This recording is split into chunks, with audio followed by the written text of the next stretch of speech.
ಓಂ ನಮೋ ವೆಂಕಟೇಶಾಯ. ಭಗವದ್ಗೀತೆಯ ಚಿಂತನೆಗಾಗಿ ನಾವೆಲ್ಲರೂ ಕೂಡ ಇಂದು ಸೇರಿದ್ದೇವೆ. ಯಾವುದೇ ಕಾರ್ಯದ ಪ್ರಾರಂಭದಲ್ಲಿ ನಾವು ಮೊಟ್ಟ ಮೊದಲಿಗೆ ಮಾಡಬೇಕಾಗಿರುವ ಕಾರ್ಯ ಗುರುವಂದನೆ. ಯಾವುದೇ ಕಾರ್ಯದ ಜವಾಬ್ದಾರಿಯನ್ನು ನಾವು ಹೊತ್ತುಕೊಂಡ್ರೆ ನಮಗೆ ಟೆನ್ಷನ್ ಜಾಸ್ತಿ ಆಗ್ತದೆ.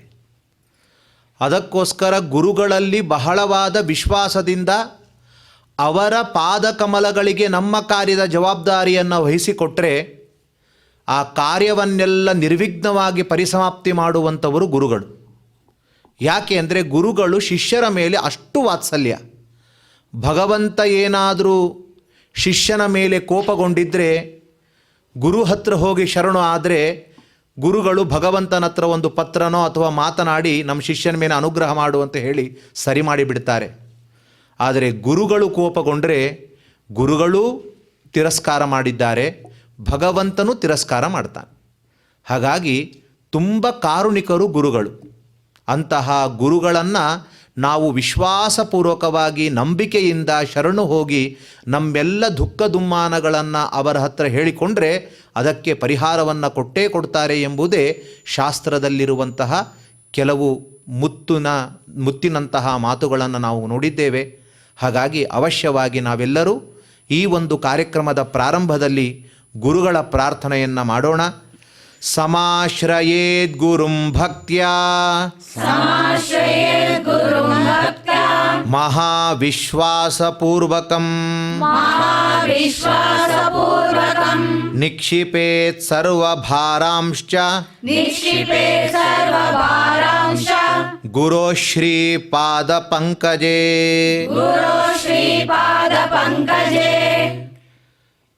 ಕಲಿಯುಗದ ಹೆದ್ದೈವನಾಗಿರುವಂತಹ ಅಖಿಲಾಂಡ ಕೋಟಿ ಬ್ರಹ್ಮಾಂಡ ನಾಯಕನಾದ ಶ್ರೀನಿವಾಸನ ಪ್ರಾರ್ಥನೆಯನ್ನು ನಾವು ಮಾಡಬೇಕು.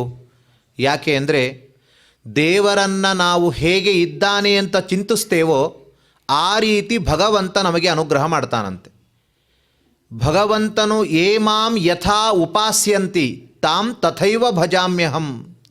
ಯಾರು ನನ್ನನ್ನು ಹೇಗೆ ಚಿಂತಿಸ್ತಾರೋ ನಾನು ಅವರಿಗೆ ಆ ರೀತಿಯಾಗಿ ಅನುಗ್ರಹ ಮಾಡ್ತೇನೆ. ಭಗವಂತನಿಗೆ ಯಾವ ಗುಣಗಳಿಲ್ಲ, ಅವನಲ್ಲಿ ಯಾವ ತರಹದ ದೊಡ್ಡ ದೊಡ್ಡ ಗುಣ ಇಲ್ಲ, ಅವನು ದುಃಖದಿಂದ ಕೂಡಿದ್ದಾನೆ, ಅವನು ನಮ್ಮಂತೆಯೇ ದುಃಖ ಇದೆ ಅಂತ ಚಿಂತಿಸಿದರೆ ದೇವರು ಕೂಡ ಹಾಗೆಯೇ ನಮಗೆ ಅನುಗ್ರಹ ಮಾಡ್ತಾನಂತೆ. ಭಗವಂತನಲ್ಲಿ ಯಾವ ದುಃಖದ ಲವಲೇಶ ಇಲ್ಲ, ಅವನು ಗುಣಪೂರ್ಣ, ಅನಂತ ಕಲ್ಯಾಣ ಗುಣಪೂರ್ಣನಾಗಿದ್ದಾನೆ ಅಂತ ಚಿಂತಿಸಿದರೆ ನಮ್ಮ ಯೋಗ್ಯತಾನುಸಾರವಾದ ಗುಣಗಳನ್ನು ನೀಡುತ್ತಾನೆ.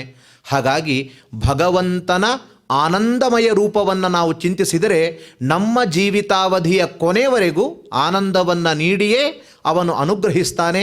ಹಾಗಾಗಿ ಅಂತಹ ಆನಂದಮಯನಾಗಿರುವ ಶ್ರೀನಿವಾಸನ ಸ್ತೋತ್ರವನ್ನು ನಾವು ಮಾಡೋಣ. ಆನಂದ ಜ್ಞಾನದಂ ವಿಷ್ಣುಂ ಆನಂದಮಯ ನಾಮಕಂ ಆನಂದೇನ ದದರ್ಶಾಥ ಆನಂದ ನಿಲಯಾಲಯೇ. ಮುಂದಿನ ಒಂದು ಘಟ್ಟ ಸಂಕಲ್ಪದ ಘಟ್ಟ. ಶ್ರೀಮತ್ ಆದಿವರಾಹ ಕ್ಷೇತ್ರೇ ವಿರಾಜಮಾನಸ್ಯ ಅಖಿಲಾಂಡ ಕೋಟಿ ಬ್ರಹ್ಮಾಂಡ ನಾಯಕಸ್ಯ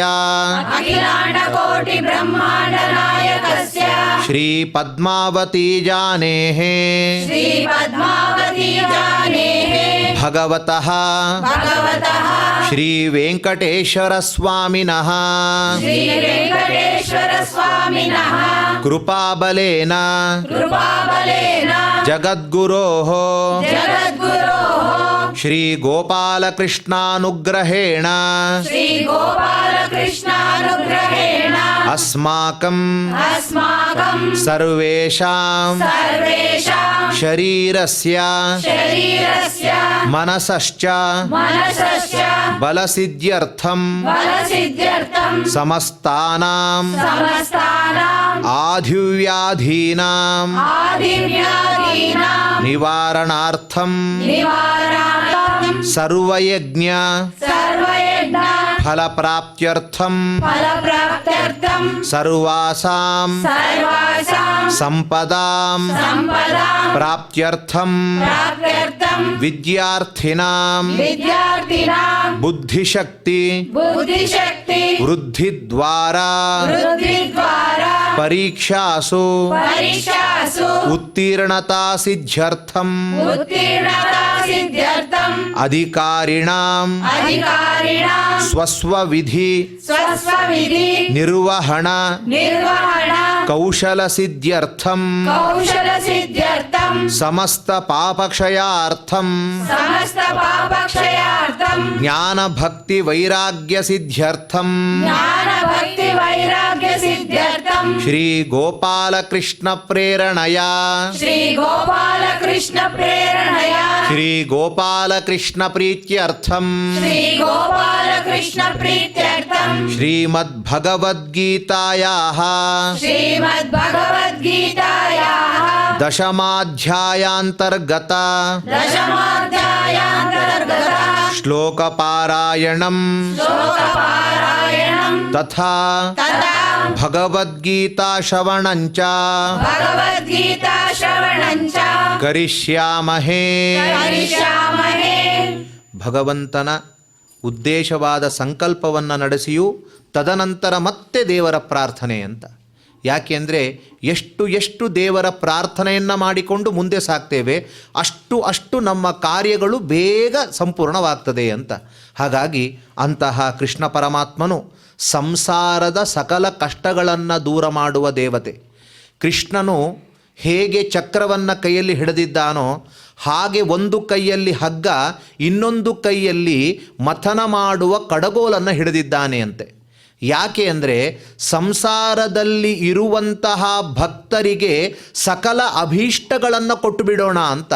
ಯಾರು ಭಗವಂತನ ಪ್ರಾರ್ಥನೆ ಮಾಡ್ತಾ ಇದ್ದಾರೆ ಅವರಿಗೆ ಎಲ್ಲ ತರಹದ ಅಭೀಷ್ಟಗೋಸ್ಕರ. ಹೇಗೆ ಅಂದರೆ ಮೊಸರನ್ನು ಜೋರಾಗಿ ಕಡಿಯುವಾಗ ಅದರಲ್ಲಿ ಎಸನ್ಸ್ ಸಾರಭೂತವಾದ ಬೆಣ್ಣೆ ಬರುವಂತೆ ಈ ಸಂಸಾರ ಎಂಬುವ ದೊಡ್ಡ ಸಾಗರದಲ್ಲಿಯೂ ಕೂಡ ಒಂದು ಸುಖದ ಒಂದು ಎಸನ್ಸ್ ಇದೆ, ಅದು ನಮಗೆ ಹುಡುಕ್ಲಿಕ್ಕೆ ಗೊತ್ತಿಲ್ಲ. ಹಾಗಾಗಿ ಕೃಷ್ಣನನ್ನೇ ಮೊರೆ ಹೋಗಬೇಕು. ಅವನು ತನ್ನ ಕಡಗೋಲು ಮತ್ತು ಆ ಹಗ್ಗದಿಂದ ಮಥನ ಮಾಡಿದಾಗ ಆ ಸುಖದ ಸಾರವನ್ನು ನಮಗೆ ನೀಡುತ್ತಾ ಇದ್ದಾನೆ. ಹಾಗಾಗಿ ಅಂತಹ ಭವಪಾಶವನ್ನು ತುಂಡರಿಸುವ ಕೃಷ್ಣನನ್ನು ಸ್ತೋತ್ರ ಮಾಡೋಣ. ಕಂಸಾಂತಕಂ ಶಂಸನೀಯಂ ಕಂಸಾಂತಕಂ ಶಂಸನೀಯಂ ಸಂಶಾಂತಿಂ ಸಂಸ್ಕೃತಿಚ್ಛಿದಂ ಸಂಶಾಂತಿಂ ಸಂಸ್ಕೃತಿಚ್ಛಿದಂ ಸಂಶಯಚ್ಛೇದಿ ಸಂಸಿದ್ಧಂ ಸಂಶಯಚ್ಛೇದಿ ಸಂಸಿದ್ಧಂ ಶ್ರೀನಿವಾಸಂ ಭಜೇ ನಿಶಂ. ಶ್ರೀನಿವಾಸಂ ಭಜೇ ನಿಶಂ. ಭಗವದ್ಗೀತೆಯ ಪ್ರಾರಂಭದ ಒಂದು ಪಾರಾಯಣವನ್ನು ಪ್ರಾರಂಭ ಮಾಡುವಾಗಲೂ ಭಗವದ್ಗೀತೆಯ ಒಳಗಡೆ ಇರುವ ದೇವರು ಒಂದೊಂದು ಅಧಿಷ್ಠಾನದಲ್ಲಿ ಭಗವಂತನ ಒಂದೊಂದು ರೀತಿಯ ಸನ್ನಿಧಾನ ಇದೆ. ಹಾಗಾಗಿ ಈ ಭಗವದ್ಗೀತೆಯಲ್ಲಿರುವಂತಹ ಪರಮಾತ್ಮನನ್ನು ಕೂಡ ಸ್ತೋತ್ರ ಮಾಡಬೇಕು. ಯಾಕೆ ಅಂದರೆ ಎಲ್ಲದರ ಸಾರಭೂತವಾಗಿ ಭಗವಂತನು ಸುಲಭವಾಗಿ ಅರ್ಥ ಆಗಲಿಕ್ಕೋಸ್ಕರ ಸಕಲ ಜನರೂ ಕೂಡ ಉದ್ಧಾರ ಆಗಲಿಕ್ಕೋಸ್ಕರ ಭಗವದ್ಗೀತೆಯನ್ನು ನೀಡಿದ್ದಾನೆ. ಅಂತಹ ಸಕಲ ಶಾಸ್ತ್ರಗಳ ಸಾರ ಎನಿಸಿಕೊಂಡ ಭಗವದ್ಗೀತೆಯ ಪ್ರಾರ್ಥನೆಯನ್ನು ಮಾಡೋಣ. ಶಾಸ್ತ್ರೇಷು ಭಾರತಂ ಸಾರಂ ಶಾಸ್ತ್ರೇಷು ಭಾರತಂ ಸಾರಂ ತತ್ರ ನಾಮ ಸಹಸ್ರಕಂ ತತ್ರ ನಾಮ ಸಹಸ್ರಕಂ ವೈಷ್ಣವಂ ಕೃಷ್ಣ ಗೀತಾ ಚ ವೈಷ್ಣವಂ ಕೃಷ್ಣ ಗೀತಾ ಚ ತಜ್ಞಾನಾತ್ ಮುಚ್ಯತೇಂಜಸಾ. ತಜ್ಞಾನಾತ್ ಮುಚ್ಯತೇಂಜಸಾ. ವೇದವ್ಯಾಸ ದೇವರ ಪ್ರಾರ್ಥನೆ. ವೇದವ್ಯಾಸ ಗುಣಾವಾಸ ವೇದವ್ಯಾಸ ಗುಣಾವಾಸ ವಿದ್ಯಾಧೀಶ ಸತಾಂ ವಶ ವಿದ್ಯಾಧೀಶ ಸತಾಂ ವಶ ಮಾಂ ನಿರಾಶಂ ಗತಕ್ಲೇಶಂ ಮಾಂ ನಿರಾಶಂ ಗತಂ ಕ್ಲೇಶಂ ಕುರ್ವ ನಾಶಂ ಹರೇ ನಿಶಂ. ಕುರ್ವನಾಶಂ ಹರೇ ನಿಶಂ. ಭಗವದ್ಗೀತೆಯ ಚಿಂತನೆಗಾಗಿ ನಿರ್ವಿಘ್ನತಾ ಪರಿಸಮಾಪ್ತಿಗಾಗಿ ನಾವು ಪ್ರಾರ್ಥನೆ ಮಾಡಿದ್ದೇವೆ. ಇನ್ನು ಮುಂದೆ ಆ 10ನೆಯ ಅಧ್ಯಾಯದ ಚಿಂತನೆಯನ್ನು ಪ್ರಾರಂಭಿಸಬೇಕಾಗಿದೆ. ಆಚಾರ್ಯರ ಮೂಲಕ ಆ ಚಿಂತನೆಯನ್ನು ಕೇಳುವ ಮೂಲಕ. ಯಾಕೆ ಅಂದರೆ ಯಾವುದನ್ನು ತಿಳಿದು ನಾವು ಓದ್ತೇವೋ ಯಾವುದನ್ನು ಅರ್ಥ ಮಾಡಿಕೊಂಡು ನಾವು ಅದನ್ನು ಚಿಂತಿಸ್ತೇವೋ ಅದಕ್ಕೆ ಹೆಚ್ಚು ಫಲ, ಅದರಲ್ಲಿ ಭಕ್ತಿ ಜಾಸ್ತಿ ಅಂತ ಹೇಳಿದ್ದಾರೆ. ಹಿಂದಿನ ನಾವು ಸಂಚಿಕೆಯಲ್ಲಿ ಅನೇಕ ಅಪೂರ್ವವಾದ ವಿಷಯಗಳನ್ನು ತಿಳಿದುಕೊಂಡಿದ್ದೇವೆ. ಇನ್ನೂ ಕೃಷ್ಣನು ಅನೇಕ ರತ್ನಗಳನ್ನು ತನ್ನ ವಾಕ್ಯದಲ್ಲಿ ಮುಚ್ಚಿ ಇಟ್ಟುಬಿಟ್ಟಿದ್ದಾನೆ. ಹಾಗಾಗಿ ಅವುಗಳು ನಮಗೆ ಸಾಮಾನ್ಯವಾಗಿ ಅರ್ಥವಾಗದೇ ಇರುವಂಥದ್ದು. ಅಂತಹ ಅರ್ಥಗಳ ಪ್ರತಿಯೊಂದನ್ನು ಬಿಡಿಸಿ ಬಿಡಿಸಿ ಆಚಾರ್ಯರು ಅದನ್ನು ತಿಳಿಸಬೇಕು ಎಂಬುದಾಗಿ ನಾವು ಪ್ರಾರ್ಥನೆಯನ್ನು ಮಾಡ್ತಾ ಇದ್ದೇವೆ. ಆಚಾರ್ಯರು ಅದನ್ನು ನಡೆಸಿಕೊಡಲಿ. ಶ್ರೀ ಲಕ್ಷ್ಮೀ ವೆಂಕಟೇಶಾಯ ನಮಃ. ಶ್ರೀಕೃಷ್ಣ ಪರಮಾತ್ಮ ತನ್ನ ವಿಭೂತಿ ರೂಪಗಳ ಬಗ್ಗೆ ಅರ್ಜುನನಿಗೆ ಸ್ವತಃ ತಾನೇ ಉಪದೇಶವನ್ನು ಮಾಡುತ್ತಾ ಇದ್ದಾನೆ ಎಂಬುದನ್ನು ಮನನ ಮಾಡುತ್ತಾ ಇದ್ದೆವು. ಭಗವದ್ಗೀತೆಯ 10ನೇ ಅಧ್ಯಾಯದಲ್ಲಿ 21ನೇ ಶ್ಲೋಕದಲ್ಲಿ ಶ್ರೀಕೃಷ್ಣ ಪರಮಾತ್ಮ ತನ್ನ ಪ್ರತ್ಯಕ್ಷವಾದಂತಹ ವಿಭೂತಿ ರೂಪ ಆದಿತ್ಯಾನಾಂ ಅಹಂ ವಿಷ್ಣು, ಅದಿತಿಯ ಮಕ್ಕಳಲ್ಲಿ ನಾನು ವಿಷ್ಣು ಎಂಬತಕ್ಕಂತಹ ಹೆಸರಿನಿಂದ ಉತ್ತಮನಾಗಿದ್ದು, ವಿಷ್ಣು ಎಂಬತಕ್ಕಂಥ ಶಬ್ದದಿಂದ ತಿಳಿದು ಬರುವಂತಹ ಅನಂತ ಗುಣವುಳ್ಳವನಾಗಿದ್ದೇನೆ ಎಂಬುದಾಗಿ ಭಗವಂತ ನಿರೂಪಣೆ ಮಾಡಿದ್ದಾನೆ. ಭಗವಂತ ವಿ ಶ ನ ಅಂತ, ವಿಷ್ಣು ಎಂಬಲ್ಲಿ ವಿ ಅಂದರೆ ವಿಶೇಷವಾಗಿ, ಭಗವಂತ ಶ ಅಂತಂದರೆ ಎಲ್ಲರನ್ನೂ ನಿಯಮನ ಮಾಡುತ್ತಾ ಇದ್ದಾನೆ. ಹಾಗೆ ಣ ಅಂತಂದರೆ ಭಗವಂತ ಆನಂದಪೂರ್ಣನಾಗಿದ್ದಾನೆ. ಹೀಗೆ ಭಗವಂತನಲ್ಲಿ ವಿಶೇಷ ನಿಯಾಮಕತ್ವ, ಭಗವಂತನಲ್ಲಿ ವಿಶೇಷವಾಗಿ ಆನಂದಪೂರ್ಣತ್ವ, ಈ ಎಲ್ಲ ಗುಣಗಳು ಭಗವಂತನಲ್ಲಿ ಇದೆ. ಆದ್ದರಿಂದ ಭಗವಂತನನ್ನು ವಿಷ್ಣು ಎಂಬುದಾಗಿ ಕರೀತಾ ಇದ್ದಾರೆ ಎಂಬುದಾಗಿ ವೇದವೇ ವಿಷ್ಣು ಶಬ್ದದ ಅರ್ಥವನ್ನು ನಮಗೆ ತಿಳಿಸಿಕೊಟ್ಟಿದೆ. ಇಂತಹ ವಿಶೇಷವಾದ ವಿಷ್ಣು ಶಬ್ದವಾಚ್ಯವಾದ ತನ್ನ ವಿಭೂತಿ ರೂಪದ ಬಗ್ಗೆ ಭಗವಂತ ಹೇಳಿದ. ಹಾಗೇ ವಿಷ್ಣು ಅಂದ ಮೇಲೆ ವ್ಯಾಪ್ತಿ, ವ್ಯಾಪ್ತಿ ಅಂದ ಮೇಲೆ ವ್ಯಾಪ್ತವಾದದ್ದು ಆಕಾಶ. ಹಾಗಾದರೆ ವ್ಯಾಪ್ತಿಯಿಂದ ನಾವು ವಿಷ್ಣು ಶಬ್ದದಿಂದ ಅರ್ಥವನ್ನು ಮನನ ಮಾಡಿದಾಗ ಇನ್ನೊಂದರ ಸ್ಮರಣೆ ನಮಗೆ ಅದು ಅನಾಯಾಸವಾಗಿ ಬಂದುಬಿಡುತ್ತೆ. ವ್ಯಾಪ್ತವಾದದ್ದು ಆಕಾಶ ಅಂತ. ಹಾಗಾದರೆ ಭಗವಂತ ತನ್ನ ವಿಷ್ಣು ರೂಪದ ವಿವರಣೆಯನ್ನು ನೀಡಿದ ಮೇಲೆ ನಮಗೆ ಮನಸ್ಸಿನಲ್ಲಿ ತಾನಾಗಿಯೇ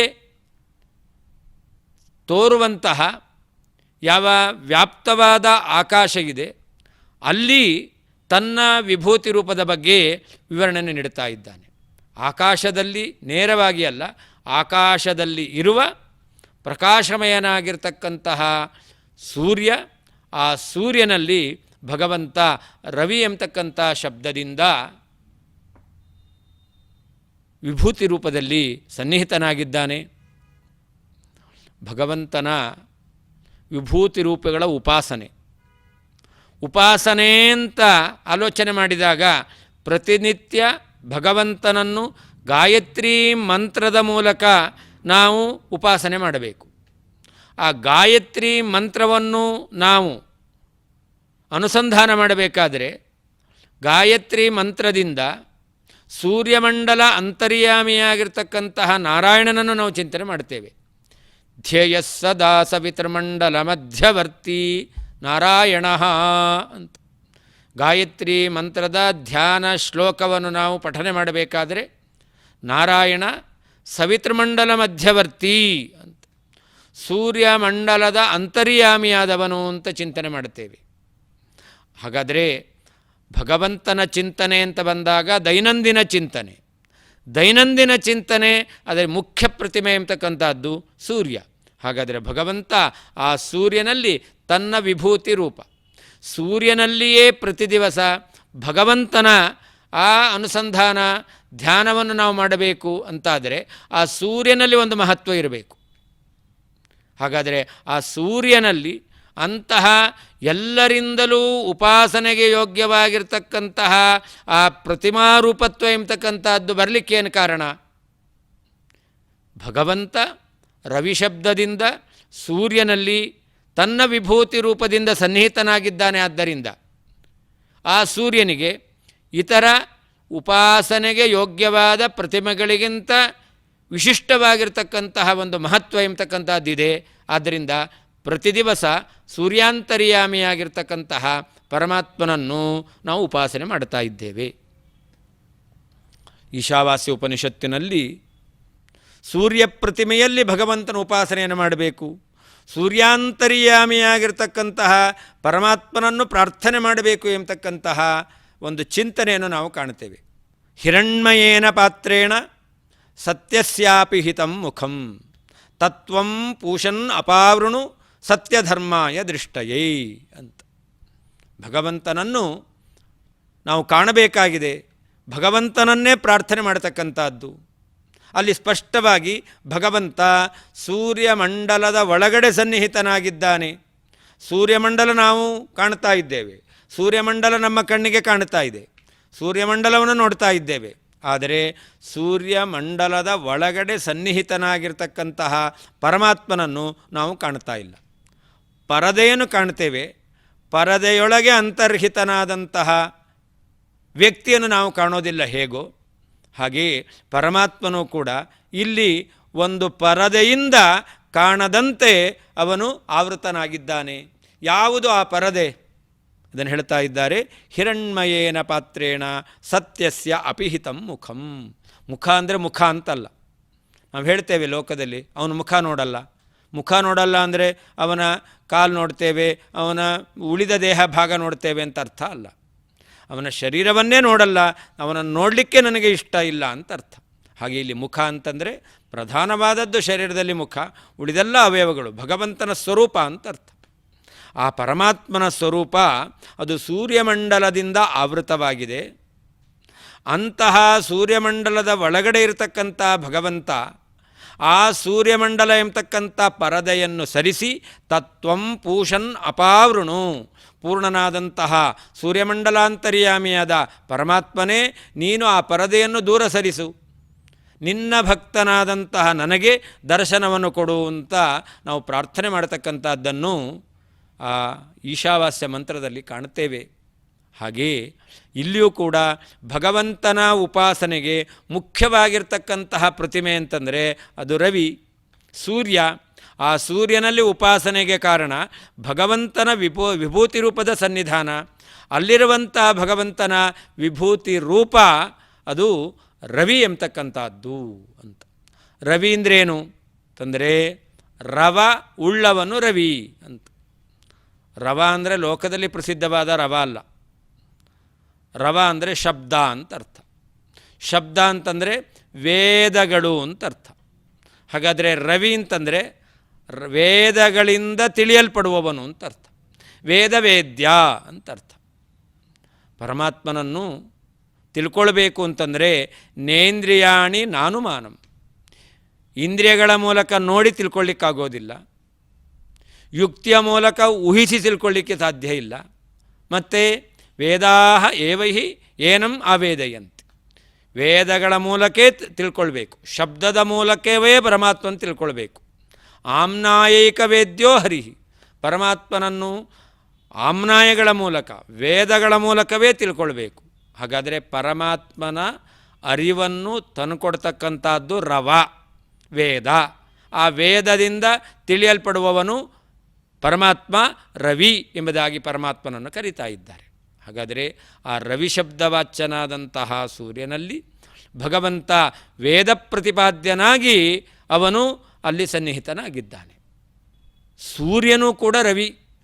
ಯಾಕೆ ಅಂತಂದರೆ ನಾವು ಸೂರ್ಯನನ್ನು ಕೂಡ ವೇದಮಂತ್ರಗಳಿಂದ ಸ್ತೋತ್ರ ಮಾಡುತ್ತೇವೆ.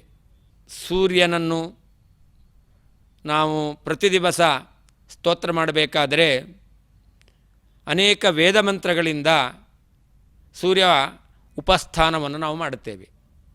ಉದುತ್ಯುಂಜಾತ ವೇದಸಂ ಇತ್ಯಾದಿ ಮಂತ್ರಗಳಿಂದ ಸೂರ್ಯನ ಉಪಾಸನೆಯನ್ನು ಮಾಡುತ್ತೇವೆ. ಹಾಗಾದರೆ ಸೂರ್ಯನೂ ಕೂಡ ರವವೇದ್ಯ, ವೇದದಿಂದ ಪ್ರತಿಪಾದ್ಯನಾಗಿದ್ದಾನೆ. ತ್ರಯೋರ್ಥ ಸರ್ವವೇದೇಶು, ಪರಮ ಮುಖ್ಯ ವೃತ್ತಿಯಿಂದ ಭಗವಂತ ಪ್ರತಿಪಾದ್ಯ, ಅನಂತರದಲ್ಲಿ ವಾಯುದೇವರು ಪ್ರತಿಪಾದ್ಯರಾಗಿದ್ದಾರೆ, ಅನಂತರದಲ್ಲಿ ಅಮುಖ್ಯ ವೃತ್ತಿಯಿಂದ ಸೂರ್ಯನು ಪ್ರತಿಪಾದ್ಯನಾಗಿದ್ದಾನೆ. ಪರಮ ಮುಖ್ಯ ವೃತ್ತಿ, ಮುಖ್ಯವೃತ್ತಿ ಅಮುಖ್ಯವೃತ್ತಿ ಅಂತ ಇಟ್ಕೊಂಡಾಗ ಒಂದೇ ವೇದದಿಂದ ಸೂರ್ಯನೂ ಪ್ರತಿಪಾದ್ಯ, ವಾಯುದೇವರು ಪ್ರತಿಪಾದ್ಯರು, ಭಗವಂತನೂ ಪ್ರತಿಪಾದ್ಯ ಅಂತ ಹೇಳಲಿಕ್ಕೆ ಬರ್ತಾ ಇದೆ. ಹಾಗಾದರೆ ವೇದ ಸೂರ್ಯನ ಬಗ್ಗೆ ವಿವರಣೆ ನೀಡುತ್ತಾ ಇದೆ ಅಂತಾದರೆ ಸೂರ್ಯನನ್ನು ತಿಳಿಸುವ ವೇದ ಮಂತ್ರಗಳಿಂದ ಪರಮಾತ್ಮ ವೇದ್ಯನಲ್ಲವೋ? ಸೂರ್ಯನನ್ನು ತಿಳಿಸುವ ವೇದ ಮಂತ್ರಗಳಿಂದ ಪರಮಾತ್ಮ ವೇದ್ಯನಾದರೆ ಸೂರ್ಯನನ್ನು ತಿಳಿಸೋದು ಹೇಗೆ? ಸೂರ್ಯನನ್ನು ತಿಳಿಸಿದರೆ ಪರಮಾತ್ಮನನ್ನು ತಿಳಿಸ್ಲಿಕ್ಕಾಗೋದಿಲ್ಲ, ಪರಮಾತ್ಮನನ್ನು ತಿಳಿಸಿದರೆ ಸೂರ್ಯನನ್ನು ಪ್ರತಿಪಾದನೆ ಮಾಡ್ತಾ ಇದೆ ಅಂತ ಹೇಳಲಿಕ್ಕೆ ಬರೋದಿಲ್ಲ ಎಂಬುವಂತಹ ವಿರೋಧ ಮೇಲ್ನೋಟಕ್ಕೆ ತಿಳಿದು ಬರಬಹುದು. ಆದರೆ ಶಾಸ್ತ್ರ ಅದಕ್ಕೆ ನಿರ್ಣಯವನ್ನು ಕೊಟ್ಟಿದೆ. ಯೋ ದೇವಾನಾಂ ನಾಮಧ ಏಕಏವ ನಾಮಾನಿ ಸರ್ವಾಣಿ ಯಮಾವಿಶಂತಿ. ಸಕಲ ನಾಮಗಳು ಭಗವಂತನ ನಾಮ, ಸಕಲ ದೇವವಾಚಕ ಪದಗಳು ದೇವರನ್ನು ದೇವದೇವ ಪರಮಾತ್ಮನನ್ನೇ ಹೇಳುತ್ತಾ ಇದೆ. ಹೀಗೆ ವೇದಗಳೇ ಇತರ ದೇವತೆಗಳನ್ನು ತತ್ತಶಬ್ದವಾಚ್ಯರಾಗಿದ್ದಾರೆ ಎಂಬುದಾಗಿ ಹೇಳಿ ದೇವತೆಗಳನ್ನು ಹೇಳುವಂತಹ ಏನೇನು ಶಬ್ದಗಳಿದೆಯೋ ಆ ಎಲ್ಲ ಶಬ್ದಗಳು ಮುಖ್ಯವಾಗಿ ಪರಮಾತ್ಮನನ್ನೇ ಹೇಳ್ತಾ ಇದೆ. ಯೋ ದೇವಾನಾಂ ನಾಮಧ ಏಕಏವ, ದೇವಾನಾಂ ನಾಮಧ, ದೇವತೆಗಳ ನಾಮಧಾರಕ. ಹಾಗಾದರೆ ದೇವತೆಗಳಿಗೆ ಆ ನಾಮ ಇದೆ ಅಂತಾಯಿತು. ಆ ನಾಮ ಪರಮಾತ್ಮನದ್ದು, ಅದು ಪರಮ ಮುಖ್ಯ ವೃತ್ತಿಯಿಂದ ಅಂತ ಇಟ್ಕೊಳ್ಬೇಕು. ಆದ್ದರಿಂದ ದೇವತಾವಾಚಕವಾದ ಶಬ್ದ ಅದು ವಿಷ್ಣುವಾಚಕ ಪರಮ ಮುಖ್ಯ ವೃತ್ತಿಯಿಂದ, ವಿಷ್ಣುವಾಚಕವಾದಂತಹ ದೇವ ಪದಗಳು ದೇವತಾವಾಚಕವಾಗಿದೆ, ಅದು ಅಮುಖ್ಯ ವೃತ್ತಿಯಿಂದ. ಹೀಗೆ ಒಂದು ಶಬ್ದವೇ ದೇವತೆಗಳನ್ನು ಹೇಳುತ್ತೆ, ದೇವತೆಯ ಅಂತರ್ಯಾಮಿಯಾದ ಮುಖ್ಯಪ್ರಾಣನನ್ನು ಹೇಳುತ್ತೆ, ಮುಖ್ಯಪ್ರಾಣನಿಗೂ ನಿಯಾಮಕನಾದ ಭಗವಂತನನ್ನು ಹೇಳುತ್ತಾ ಇದೆ ಅಂತ ವೇದವ್ಯಾಸ ದೇವರು ಬ್ರಹ್ಮಸೂತ್ರದಲ್ಲಿ ಇದಕ್ಕೆ ನಿರ್ಣಯವನ್ನು ಕೊಟ್ಟಿದ್ದಾರೆ. ತದಧೀನತ್ವಾದರ್ಥವತ್ ಓಂ, ತದಧೀನತ್ವಾದರ್ಥವತ್ ಓಂ ಅಂತ. ಭಗವಂತನನ್ನು ಎಲ್ಲ ಶಬ್ದಗಳಿಂದ ವ್ಯವಹಾರ ಮಾಡಲಿಕ್ಕೆ ಕಾರಣ ಏನು ಅಂತಂದರೆ, ಯಾವ ಶಬ್ದದಿಂದ ಯಾವ ಅರ್ಥ ತಿಳಿದು ಬರ್ತಾ ಇದೆಯೋ ಆ ಅರ್ಥ ಅದು ಭಗವಂತನ ಅಧೀನ. ಲೋಕದಲ್ಲಿ ನಾವು ವ್ಯವಹಾರ ಮಾಡುತ್ತೇವೆ. ಏ ತರಕಾರಿ ಇಲ್ಬಾ, ಏ ಹಣ್ಣು ಇಲ್ಬಾ, ಏ ಹೂ ಇಲ್ಬಾ ಅಂತ ಕರಿತೇವೆ. ಹಣ್ಣು ಬರಲಿಕ್ಕಾಗಲ್ಲ, ಹೂವಿಗೆ ಬರಲಿಕ್ಕೆ ಶಕ್ತಿ ಇಲ್ಲ, ತರಕಾರಿಗೆ ಬರಲಿಕ್ಕೆ ಸಾಮರ್ಥ್ಯವೇ ಇಲ್ಲ, ಆದರೂ ನಾವು ಬಾ ಅಂತ ಕರಿತೇವೆ. ಯಾಕೆ ಅಂತಂದರೆ ಆ ತರಕಾರಿ, ಹಣ್ಣು, ಹೂವು ಯಾರ ಅಧೀನದಲ್ಲಿದೆಯೋ ಆ ವ್ಯಕ್ತಿಯನ್ನು ತರಕಾರಿ, ಹೂ, ಹಣ್ಣು ಇತ್ಯಾದಿ ಶಬ್ದದಿಂದ ನಾವು ಕರಿತೇವೆ. ಹೀಗೆ ಲೋಕದಲ್ಲಿಯೂ ಶಾಸ್ತ್ರಜ್ಞಾನ ಇಲ್ಲದೇ ಇದ್ದವರು ಕೂಡ ವ್ಯವಹಾರ ಮಾಡ್ತಕ್ಕಂಥದ್ದು ತದಧೀನತ್ವಾದ ಅರ್ಥವತ್ತು. ಯಾವ ವಸ್ತು ಯಾರ ಅಧೀನದಲ್ಲಿದೆಯೋ ಆ ವಸ್ತುವಿನ ಹೆಸರಿನಿಂದ ವ್ಯಕ್ತಿಯನ್ನು ನಾವು ವ್ಯವಹಾರ ಮಾಡತಕ್ಕಂಥದ್ದು. ಹಾಗೆ ಈ ಸೂರ್ಯನಲ್ಲಿರ್ತಕ್ಕಂತಹ ಪ್ರಕಾಶ, ಅದಕ್ಕೆ ಅಂಶುಮಾನ್ ಅಂತ ಹೇಳ್ತಾರೆ. ಅಂಶು ಅಂದರೆ ಕಿರಣಗಳು, ಕಿರಣಗಳುಳ್ಳಂತಹ ಸೂರ್ಯ, ಬೆಳಗುವಂತಹ ಸೂರ್ಯ, ಸೂರ್ಯನಲ್ಲಿರ್ತಕ್ಕಂತಹ ಬೆಳಗುವಿಕೆ, ಇದೆಲ್ಲವೂ ಕೂಡ ಭಗವಂತನ ಅಧೀನವಾಗಿದೆ. ಅಷ್ಟೇ ಅಲ್ಲ, ಸೂರ್ಯನ ಅಸ್ತಿತ್ವವೇ ಭಗವಂತನ ಅಧೀನವಾಗಿದೆ. ಸೂರ್ಯನಿಗೆ ವೇದ ಪ್ರತಿಪಾದ್ಯತ್ವವು ಕೂಡ ಭಗವಂತನ ಅನುಗ್ರಹದಿಂದ ಬಂದಿದೆ. ಹೀಗೆ ಆ ಸೂರ್ಯನು ರವ ವೇದದಿಂದ ಪ್ರತಿಪಾದ್ಯನಾಗಿದ್ದಾನೆ ಅಂದ ಅವನನ್ನು ರವಿ ಅಂತ ಕರೀತಾರೆ. ಸೂರ್ಯ ವೇದ ಪ್ರತಿಪಾದ್ಯನಾದರೂ ಕೆಲವೊಂದು ಭಾಗಗಳಿಂದ ಮಾತ್ರ ಅಮುಖ್ಯ ವೃತ್ತಿಯಿಂದ ವೇದ ಪ್ರತಿಪಾದ್ಯನಾಗಿದ್ದಾನೆ. ಸಕಲ ವೇದಗಳಿಂದ ಪ್ರತಿಪಾದ್ಯನಾಗಿರ್ತಕ್ಕಂಥವನು ಸೂರ್ಯ ಅಲ್ಲವೇ ಅಲ್ಲ. ಅಮುಖ್ಯ ವೃತ್ತಿಯಿಂದಲೂ ಅಲ್ಲ, ಪರಮ ಮುಖ್ಯ ವೃತ್ತಿಯಿಂದ ಅಲ್ಲವೇ ಅಲ್ಲ, ಅಮುಖ್ಯ ವೃತ್ತಿಯಿಂದಲೂ ಕೂಡ ಸಕಲ ವೇದ ಪ್ರತಿಪಾದ್ಯತ್ವ ಎಂಬತಕ್ಕಂಥದ್ದು ಸೂರ್ಯನಿಗಿಲ್ಲವೇ ಇಲ್ಲ. ಹಾಗಾದರೆ ರವಿ ಅಂದರೆ ರವ ಶಬ್ದವಾಚ್ಯವಾದ ವೇದದಿಂದ ವೇದ್ಯನಾದವನು, ವೇದದಿಂದ ವೇದ್ಯನಾದವನು ಭಗವಂತ. ಆದ್ದರಿಂದ ಅವನಿಗೆ ರವಿ ಎಂಬತಕ್ಕಂತಹ ಹೆಸರಿದೆ. ರ ಮತ್ತು ವ ಉಳ್ಳವನು ರವಿ. ರ ಅಂತಂದರೆ ಆನಂದ ಅಂತ ಅರ್ಥ, ವ ಅಂದರೆ ಜ್ಞಾನ ಅಂತ ಅರ್ಥ. ಯಾರಲ್ಲಿ ಆನಂದ ಪೂರ್ಣವಾಗಿದೆಯೋ, ಜ್ಞಾನವೂ ಪೂರ್ಣವಾಗಿದೆಯೋ ಅಂತಹ ಜ್ಞಾನಾನಂದಾತ್ಮಕನಾದ ಪರಮಾತ್ಮನನ್ನು ರವಿ ಎಂಬುದಾಗಿ ಕರೀತಾ ಇದ್ದಾರೆ. ಹೀಗೆ ಅನೇಕ ರೀತಿಯಾದಂತಹ ಭಗವಂತನ ಮಹಿಮೆಯನ್ನು ಈ ರವಿ ಎಂಬತಕ್ಕಂತಹ ಶಬ್ದ ತಿಳಿಸ್ಕೊಡ್ತಾ ಇದೆ. ಆ ರವಿ ಎಂಬತಕ್ಕಂಥದ್ದು ನಾವು ಸೂರ್ಯ ಅಂತ ವ್ಯವಹಾರ ಮಾಡ್ತೇವೆ. ರವಿ ಅಂತಂದರೆ ಸೂರ್ಯನ ಒಳಗಡೆ ಇರತಕ್ಕಂತಹ ಯಾವ ಪರಮಾತ್ಮನ ವಿಭೂತಿ ರೂಪ ಇದೆ, ರವಿ ಶಬ್ದವಾಚ್ಯವಾದದ್ದು, ಅದನ್ನು ನಾವು ರವಿ ಅಂತ ತಿಳ್ಕೊಳ್ಬೇಕು ಎಂಬುದಾಗಿ ಭಗವಂತ ತನ್ನ ವಿಭೂತಿ ರೂಪದ ಬಗ್ಗೆ ವಿವರಣೆ ನೀಡಿದ್ದಾನೆ. ಆಕಾಶದಲ್ಲಿರುವಂತಹ ನಿತ್ಯ ಉಪಾಸನೆಗೆ ಪ್ರತಿಮೆಯಾಗಿರ್ತಕ್ಕಂತಹ ಸೂರ್ಯನ ಒಳಗಡೆ ಇರತಕ್ಕಂಥ ಭಗವಂತನ ವಿಭೂತಿ ರೂಪವನ್ನು ಹೇಳಿದ ಮೇಲೆ ಪುನಃ ನಮಗೆ ಆಕಾಶ ಅಂತಂದುಕೊಳ್ಳೆ ಆಕಾಶದಲ್ಲಿರುವಂತಹ ಗಾಳಿಯ ನೆನಪು ಬರ್ತಾ ಇದೆ. ನೋಡಿ, ಒಂದಕ್ಕೊಂದಕ್ಕೆ ಸಂಬಂಧ ಎಂಬತಕ್ಕಂಥದ್ದನ್ನು ನಾವು ಚಿಂತನೆ ಮಾಡಬಹುದಾಗಿದೆ. ವಿಷ್ಣು ವ್ಯಾಪ್ತನಾಗಿದ್ದಾನೆ. ವ್ಯಾಪ್ತ ಅಂದರೆ ಆಕಾಶ. ಆಕಾಶದಲ್ಲಿ ಇರತಕ್ಕಂತಹ ಸೂರ್ಯ, ಆ ಸೂರ್ಯನಲ್ಲಿ ಸನ್ನಿಹಿತನಾದ ಭಗವಂತನ ವಿಭೂತಿ ರೂಪ. ವ್ಯಾಪ್ತವಾದ ಆಕಾಶ ಅಂತಂದರೆ ಅಲ್ಲಿ ಸನ್ನಿಹಿತವಾಗಿರ್ತಕ್ಕಂತಹ ವಾಯು, ಅಲ್ಲಿ ಸನ್ನಿಹಿತನಾಗಿರ್ತಕ್ಕಂಥ ಭಗವಂತನ ವಿಭೂತಿ ರೂಪದ ಬಗ್ಗೆ ಭಗವಂತ ಹೇಳ್ತಾ ಇದ್ದಾನೆ. ಮರೀಚಿಹಿ ಮರುತಾಂ ಅಸ್ಮಿ ಅಂತ. 49 ಮರುತ್ತುಗಳು ಅಂತ ಕರೀತಾರೆ. ಬಹಳ ರೋಚಕವಾದ ಒಂದು ಕಥೆ ಮರುತ್ತುಗಳ ಕಥೆ ಅಂತ. ಅವರ ಜನ್ಮವೇ ಒಂದು ವಿಚಿತ್ರವಾಗಿರ್ತಕ್ಕಂಥದ್ದು. ಹರಿವಂಶ ಉಲ್ಲೇಖ ಮಾಡ್ತಾ ಇದೆ, ಯಾರಿಗೆ ಸಂತಾನ ಇಲ್ಲವೋ ಅವರು ಸಂತಾನವನ್ನು ಪಡೆಯಬೇಕಾದರೆ ಮರುತ್ತಗಳ ಜನ್ಮವನ್ನು ಶ್ರವಣ ಮಾಡಬೇಕು ಅಂತ. ಮರುತ್ತುಗಳ ಉತ್ಪತ್ತಿಯನ್ನು ಯಾರು ಶ್ರವಣ ಮಾಡ್ತಾ ಇದ್ದಾರೋ ಸಂತಾನ ಇಲ್ಲದವರಿಗೆ ಸಂತಾನ ಪ್ರಾಪ್ತಿಯಾಗುತ್ತೆ ಅಂತ ಹರಿವಂಶ ಉಲ್ಲೇಖ ಮಾಡ್ತಾ ಇದೆ. ಏನು ಅಂತಹ ವಿಶಿಷ್ಟವಾದ ಮರುತ್ತಗಳ ಜನ್ಮ ಅಂತಂದರೆ, ದೇವತೆಗಳಿಗೂ ದೈತ್ಯರಿಗೂ ಯಾವಾಗಲೂ ಯುದ್ಧ ಎಂಬತಕ್ಕಂಥದ್ದು. ದೇವತೆಗಳು ಯುದ್ಧದಲ್ಲಿ ವಿಜಯಿಗಳಾಗಿದ್ದಾರೆ, ದೈತ್ಯರು ಪರಾಜಿತರಾಗಿದ್ದಾರೆ. ದೇವತೆಗಳಿಗೆ ಜಯ ಆದಾಗ ದೈತ್ಯರಿಗೆ ಪರಾಜಯ ಆದಾಗ ದೈತ್ಯರ ತಾಯಿಯಾಗಿರ್ತಕ್ಕಂಥ ದಿತಿದೇವಿ ತುಂಬ ಖಿನ್ನಳಾಗಿದ್ದಾಳೆ, ಬೇಸರ ಆಗಿದೆ. ಯಾವ ತಾಯಿಗೆ ತಾನೇ ತನ್ನ ಮಕ್ಕಳಿಗೆ ಅಪಜಯ ಆಗಿದೆ, ಪರಾಜಯ ಆಗಿದೆ ಅಂತಂದರೆ ಸಂತೋಷ ಆಗಲಿಕ್ಕೆ ಸಾಧ್ಯ? ಅಂದರೆ ದೈತ್ಯರ ತಾಯಿಯಾಗಿರ್ತಕ್ಕಂಥ ದಿತಿದೇವಿ ಅವಳು ತುಂಬ ಬೇಸರಗೊಂಡಿದ್ದಾಳೆ. ದಿತಿದೇವಿಯ ಮಕ್ಕಳನ್ನೇ ದೈತ್ಯರು ಅಂತ ಕರೆಯೋದು. ದಿತೇಹ ಅಪತ್ಯಾನಿ ಪುಮಾಂಸಃ ದೈತ್ಯಾಹ ಅಂತ. ದಿತಿಯ ಮಕ್ಕಳೆಲ್ಲರೂ ದೈತ್ಯರು. ಹೀಗೆ ದೈತ್ಯರ ತಾಯಿಯಾಗಿರ್ತಕ್ಕಂಥ ದಿತಿದೇವಿ ಖಿನ್ನಳಾಗಿ ಪತಿಯಾದ ಕಶ್ಯಪರಲ್ಲಿ ಬಂದು ಪ್ರಾರ್ಥನೆ ಮಾಡುತ್ತಾಳೆ. ನನ್ನ ಮಕ್ಕಳು ಪರಾಜಿತರಾಗಿದ್ದಾರೆ, ನನ್ನ ಮಕ್ಕಳಿಗೆ ಈಗ ವಾಸ ಮಾಡಲಿಕ್ಕೆ ಸ್ಥಾನ ಇಲ್ಲ ಅಂತಾಗಿದೆ, ಅವರಿಗೆ ಲೋಕದಲ್ಲಿ ಮಾನ್ಯತೆ ಇಲ್ಲ ಅಂತಾಗಿದೆ. ಹೀಗೆ ಸ್ಥಾನಮಾನಗಳನ್ನು ಕಳ್ಕೊಂಡಿರ್ತಕ್ಕಂತಹ ನನ್ನ ಮಕ್ಕಳ ಈ ಅವಸ್ಥೆಯನ್ನು ನೋಡಿ ನನಗೆ ಜೀವನವೇ ಅದು ಬೇಡ ಅಂತಾಗಿ ಹೋಗಿದೆ, ಅಷ್ಟು ಬೇಸರವಾಗಿದೆ ಅಂತ ತನ್ನ ದುಃಖವನ್ನು ಪತಿಯಲ್ಲಿ ಹೇಳ್ಕೊಳ್ತಾಳೆ. ಆ ಕಶ್ಯಪರು ಅವಳನ್ನು ಸಮಾಧಾನ ಮಾಡಲಿಕ್ಕೋಸ್ಕರ ಒಂದು ವ್ರತವನ್ನು ಹೇಳ್ತಾರೆ. ಆ ದಿತಿದೇವಿ ತನ್ನ ಬೇಸರವನ್ನು ಹೇಳಿಕೊಂಡಾಗ ಕಶ್ಯಪರಲ್ಲಿ ಒಂದು ಬೇಡಿಕೆಯನ್ನು ಮುಂದಿಡ್ತಾಳೆ. ಅವಳು ದೇವತೆಗಳನ್ನು ಕೊಲ್ಲುವಂತಹ ಮಗ ನನಗೆ ಹುಟ್ಟಬೇಕು ಅಂತ. ತನ್ನ ಮಕ್ಕಳನ್ನು ದೇವತೆಗಳು ಪರಾಜಯಗೊಳಿಸಿದ್ದಾರೆ, ತನ್ನ ಮಕ್ಕಳ ಸೋಲಿಗೆ ಕಾರಣರಾಗಿರ್ತಕ್ಕಂಥ ದೇವತೆಗಳನ್ನು ಸಾಯಿಸುವಂತಹ ಮಕ್ಕಳನ್ನು ತಾನು ಪಡಿಬೇಕು ಅಂತ ಆ ದಿತಿದೇವಿ ಅಪೇಕ್ಷೆ ಪಡ್ತಾಳೆ. ದೇವತೆಗಳು ದೈತ್ಯರು ಅಂದರೆ ದಾಯಾದಿಗಳು, ದಿತಿಯ ಮಕ್ಕಳು ದೈತ್ಯರು, ಅದಿತಿಯ ಮಕ್ಕಳು ದೇವತೆಗಳು.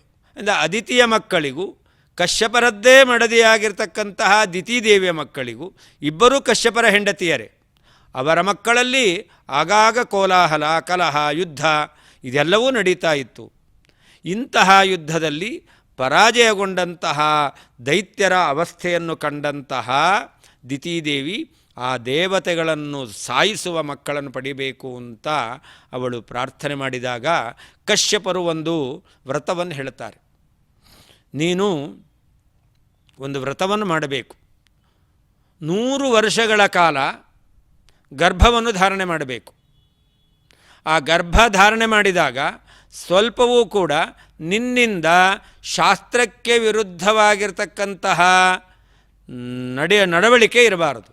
ಶಾಸ್ತ್ರಕ್ಕೆ ಅನುಗುಣವಾಗಿಯೇ ನೀನು ನಡ್ಕೊಳ್ತಾ ಇರಬೇಕು. ಹೀಗೆ 100 ವರ್ಷಗಳ ಕಾಲ ಗರ್ಭಧಾರಣೆ ಮಾಡಿ ನಾನು ಹೇಳಿದಂತಹ ನಿಯಮವನ್ನು ಪರಿಪಾಲನೆ ಮಾಡಿದರೆ ಆಗ ದೇವತೆಗಳನ್ನು ಕೊಲ್ಲುವ ಮಕ್ಕಳನ್ನು ನೀನು ಪಡಿತೀಯಾ ಎಂಬುದಾಗಿ ಕಶ್ಯಪರು ಸೂಚನೆಯನ್ನು ಕೊಡ್ತಾರೆ.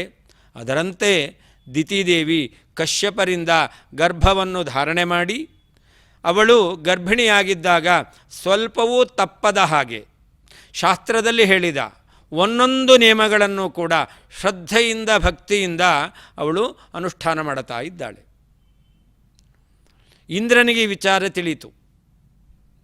ಎಲ್ಲಿಯಾದರೂ ಅವಳು ಧರ್ಮಕ್ಕೆ ವಿರುದ್ಧವಾಗಿ ನಡ್ಕೊಂಡ್ರೆ ಅವಳಲ್ಲಿ ಪ್ರವೇಶ ಮಾಡಿ ಗರ್ಭದಲ್ಲಿ ಬೆಳೆಯುವ ಮಕ್ಕಳನ್ನು ಸಂಹಾರ ಮಾಡಬೇಕು ಅಂತ ಕಾಲವನ್ನು ಕಾಯ್ತಾ ಇದ್ದ ಇಂದ್ರ. 99 ವರ್ಷಗಳ ಕಾಲ ಸ್ವಲ್ಪವೂ ಕೂಡ ಆಚರಣೆಗೆ ಲೋಪ ಬಾರದ ಹಾಗೆ ಧರ್ಮವನ್ನು ಅನುಷ್ಠಾನ ಮಾಡಿಕೊಂಡು ಬಂದಿದ್ದಾಳೆ ದಿತಿದೇವಿ. ನೋಡಿ ಅವಳ ನಿಷ್ಠೆ ಎಂಥದ್ದು ಅಂತ. 9 ದಿವಸ 9 ತಿಂಗಳು ನಾವು ಶಾಸ್ತ್ರದಲ್ಲಿ ಹೇಳಿರ್ತಕ್ಕಂತಹ ಧರ್ಮಗಳನ್ನು ಯಥಾವತ್ತಾಗಿ ಅನುಷ್ಠಾನ ಮಾಡಬೇಕು ಅಂತಂದರೆ ಸಾಧ್ಯ ಆಗೋದಿಲ್ಲ. 9 ದಿನ 9 ತಿಂಗಳು ಬೇಡ, 9 ನಿಮಿಷವೂ ಕೂಡ ನಮ್ಮಿಂದ ಶಾಸ್ತ್ರದಲ್ಲಿ ಹೇಳಿದ ರೀತಿಯಲ್ಲಿ ಧರ್ಮವನ್ನು ಅನುಷ್ಠಾನ ಮಾಡಲಿಕ್ಕಾಗೋದಿಲ್ಲ. ಹೀಗಿರಬೇಕಾದ್ರೆ 99 ವರ್ಷಗಳ ಕಾಲ ಅವಳು ಆ ವ್ರತವನ್ನು ಅನುಷ್ಠಾನ ಮಾಡಿದ್ದಾಳೆ. ಇನ್ನು ಕೇವಲ 1 ವರ್ಷ ಉಳಿದದ್ದು. ಆ ಸಂದರ್ಭದಲ್ಲಿ ತುಂಬು ಗರ್ಭಿಣಿಯಾಗಿದ್ದಾಳೆ. ದೇಹಾಲಸ್ಯ, ಆ ದೇಹಾಲಸ್ಯದಿಂದಾಗಿ ಅವಳು ಪ್ರಾಕೃತಿಕ ಪರಿಣಾಮದ ಆ ಬಾಧೆಯನ್ನು ತೀರಿಸಿಕೊಂಡು ತನ್ನ ಕಾಲನ್ನು ತೊಳ್ಕೊಳ್ಳದೇನೆ ಅವಳು ಬಂದಿದ್ದಾಳೆ. ಅವಳು ಮಾಡಿದ ಒಂದೇ ಒಂದು ಶಾಸ್ತ್ರಕ್ಕೆ ವಿರುದ್ಧವಾದಂತಹ ನಡೆ ಅಂತಂದರೆ ತನ್ನ ದೇಹದ ಪ್ರಕೃತಿಯ ಪರಿಣಾಮವಾದ ಬಾಧೆಯನ್ನು ತೀರಿಸ್ಕೊಳ್ಳಿಕ್ಕೋಸ್ಕರ ಹೋದವಳು. ಅಲ್ಲಿ ತಾನು ಪವಿತ್ರಳಾಗಿ ಬರಬೇಕಿತ್ತು, ಪಾದ ಪ್ರಕ್ಷಾಳನ ಮಾಡಿಕೊಳ್ಬೇಕಾಗಿತ್ತು, ಮಾಡಲಿಲ್ಲ. ತನ್ನಿಮಿತ್ತ ಅವಳಿಗೆ ಒಂದು ಅಪಚಾರ ಎಂಬತಕ್ಕಂಥದ್ದು ಅವಳಿಂದ ನಡೀತು.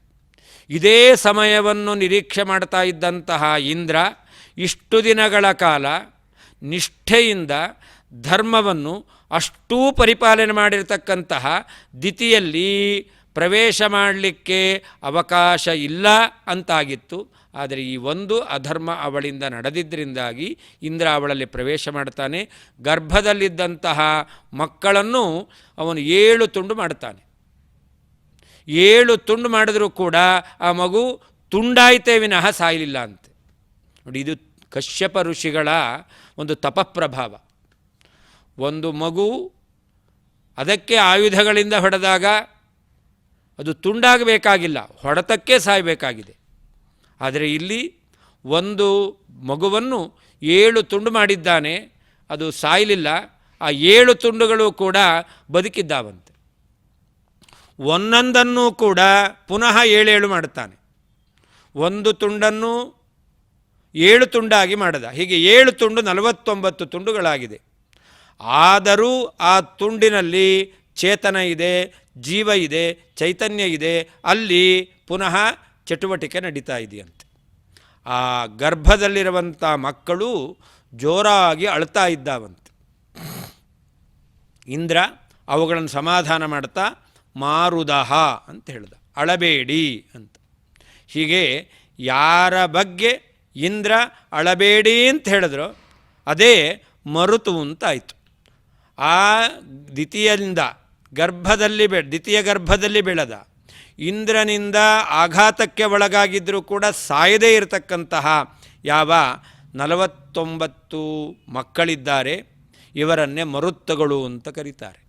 ನೋಡಿ, ಕಶ್ಯಪರು ಹೇಳಿದರು 100 ವರ್ಷಗಳ ಕಾಲ ಆಚರಣೆಗೆ ಲೋಪ ಬಾರದ ಹಾಗೆ ಗರ್ಭವನ್ನು ಧಾರಣೆ ಮಾಡಿದರೆ ನಿನಗೆ ದೇವತೆಗಳನ್ನು ಕೊಲ್ಲುವಂತಹ ಮಗನನ್ನು ಪಡಿತೀಯಾ ಅಂತ. ಆದರೆ ಇವಳ ಆಚರಣೆಯಲ್ಲಿ ಸ್ವಲ್ಪ ಲೋಪ ಉಂಟಾಯಿತು. ಅಂದರೆ ಇಂದ್ರನನ್ನು ಕೊಲ್ಲುವಂತಹ ಮಕ್ಕಳಲ್ಲ, ಇಂದ್ರನಿಗೆ ಮಿತ್ರರಾದಂಥ ಮಕ್ಕಳು, ಶತ್ರುಗಳಾದ ಮಕ್ಕಳು ಹುಟ್ಟಬೇಕಾಗಿತ್ತು. ಸ್ವಲ್ಪ ವ್ಯತ್ಯಾಸ ಆದ್ದರಿಂದ ಮಿತ್ರರಾದಂಥ ಮಕ್ಕಳು ಹುಟ್ಟುತ್ತಾ ಇದ್ದಾರೆ. ಇವರನ್ನೇ ಮರುತ್ತುಗಳು ಅಂತ ಕರೀತಾರೆ. ಅವರನ್ನು ಪ್ರವಾಹ, ವಿವಾಹ, ನಾಗ, ಕೂರ್ಮ, ಕೃಕಲ, ದೇವದತ್ತ, ಧನಂಜಯ ಹೀಗೆ ಮೊದಲಾಗಿರ್ತಕ್ಕಂತಹ 49 ಜನ ಮರುತ್ತುಗಳಿದ್ದಾರೆ. ಅದರಲ್ಲಿ ಪ್ರವಾಹ ಎಂಬತಕ್ಕಂಥವನು ಕೂಡ ಒಬ್ಬ ಮರುತ್ತಾಗಿದ್ದಾನೆ. ಈ ಗಾಳಿಯನ್ನು ನೇಮನ ಮಾಡತಕ್ಕಂತಹ ದೇವತೆ ಅವನು ಅಂತ. ಗಾಳಿಯನ್ನು ನೇಮನ ಮಾಡತಕ್ಕಂಥ ದೇವತೆ ಎಂದು ಕೂಡಲೇ ವಾಯು ಎಂಬುದಾಗಿ ನಾವು ಆಲೋಚನೆ ಮಾಡುತ್ತೇವೆ. ಭೂತವಾಯು ಮತ್ತು ಪ್ರಾಣವಾಯು. ಲೋಕದಲ್ಲಿ ಸಂಚಾರ ಮಾಡತಕ್ಕಂತಹ ಏನು ಭೂತವಾಯು ಇದೆ, ಅದಕ್ಕೆ ಅಧಿಪತಿಯಾಗಿರ್ತಕ್ಕಂತಹ ಒಬ್ಬ ದೇವ ಇದ್ದಾನೆ, ಅವನು ಪ್ರವಾಹವಾಯು. ಜೀವರ ಶ್ವಾಸೋಚ್ಛ್ವಾಸ ರೂಪವಾದಂತಹ ಕ್ರಿಯೆಯನ್ನು ನಡೀತಾ ಇದೆಯಲ್ಲ, ಈ ಶ್ವಾಸೋಚ್ಛ್ವಾಸ ರೂಪವಾದ ಕ್ರಿಯೆಯನ್ನು ನಡೆಸ್ತಕ್ಕಂಥ ವಾಯು ಇದ್ದಾನೆ, ಅವನು ಪ್ರಧಾನ ವಾಯು. ಅವನನ್ನು ಮುಖ್ಯ ಪ್ರಾಣ ಅಂತ ಕರೀತಾ ಇದ್ದಾರೆ. ಅಂದರೆ ಮುಖ್ಯ ಪ್ರಾಣ ಅಲ್ಲ, ಅವನ ನಿಯಮನಕ್ಕೆ ಒಳಪಟ್ಟಂತಹ ಭೂತವಾಯುಗೆ ಅಭಿಮಾನಿಯಾಗಿರ್ತಕ್ಕಂಥ ದೇವತೆ, ಅವನನ್ನು ಪ್ರವಾಹವಾಯು ಅಂತ ಕರೀತಾ ಇದ್ದಾರೆ. ಅವನಲ್ಲಿ ಭಗವಂತನ ಒಂದು ವಿಭೂತಿ ರೂಪ ಇದೆ. ಅದಕ್ಕೆ ಮರೀಚಿ ಅಂತ ಕರೀತಾ ಇದ್ದಾರೆ. ಭಗವಂತನ ಪ್ರವಾಹ ಎಂಬತಕ್ಕಂಥ ವಾಯುವಿನಲ್ಲಿ ವಿಶೇಷವಾಗಿ ಈ ಭೂತವಾಯುವಿನ ಸಂಚಾರವನ್ನು ಅವನಲ್ಲಿದ್ದುಕೊಂಡು ನೇಮನ ಮಾಡತಕ್ಕಂತಹ ಭಗವಂತನ ರೂಪ. ಇದನ್ನು ಮರೀಚಿ ಎಂಬುದಾಗಿ ಕರೀತಾ ಇದ್ದಾರೆ. ಅದನ್ನೇ ಪರಮಾತ್ಮ ಹೇಳ್ತಾ ಇದ್ದಾನೆ, ಮರುತಾಂ ಮರೀಚಿಹಿ ಅಂತ. ಮರೀಚಿಹಿ ಮರುತಾಂ ಅಸ್ಮಿ ಅಂತ. ನಾನು ಮರುತ್ತುಗಳಲ್ಲಿ ಮರೀಚಿ ಎಂಬತಕ್ಕಂತಹ ಹೆಸರಿನಿಂದ ಆ ಪ್ರವಾಹ ಎಂಬತಕ್ಕಂತಹ ವಾಯುವಿನಲ್ಲಿ ವಿಭೂತಿ ರೂಪವನ್ನಿಟ್ಟು ತನ್ಮೂಲಕ ಅವನಿಗೆ ಒಂದು ಮಹತ್ವವನ್ನು ನಾನು ತಂದುಕೊಟ್ಟಿದ್ದೇನೆ ಎಂಬುದಾಗಿ ಪರಮಾತ್ಮ ಆ ಅರ್ಜುನನಿಗೆ ಹೇಳುತ್ತಾ ಇದ್ದಾನೆ. ಇಲ್ಲಿ ಭಗವಂತನ ವಾಕ್ಯಪ್ರಯೋಗ ಬಹಳ ವಿಚಿತ್ರವಾಗಿ ನಮಗೆ ಕಾಣಿಸ್ತಾ ಇದೆ. ಕೆಲವು ಕಡೆಯಲ್ಲಿ ಕ್ರಿಯಾಪದ ಮಾತ್ರ ಇದೆ, ಕೆಲವು ಕಡೆಯಲ್ಲಿ ಭಗವಂತನನ್ನು ಹೇಳ್ತಕ್ಕಂತಹ ಅಹಂ ಎಂಬತಕ್ಕಂಥ ಶಬ್ದ ಇದೆ,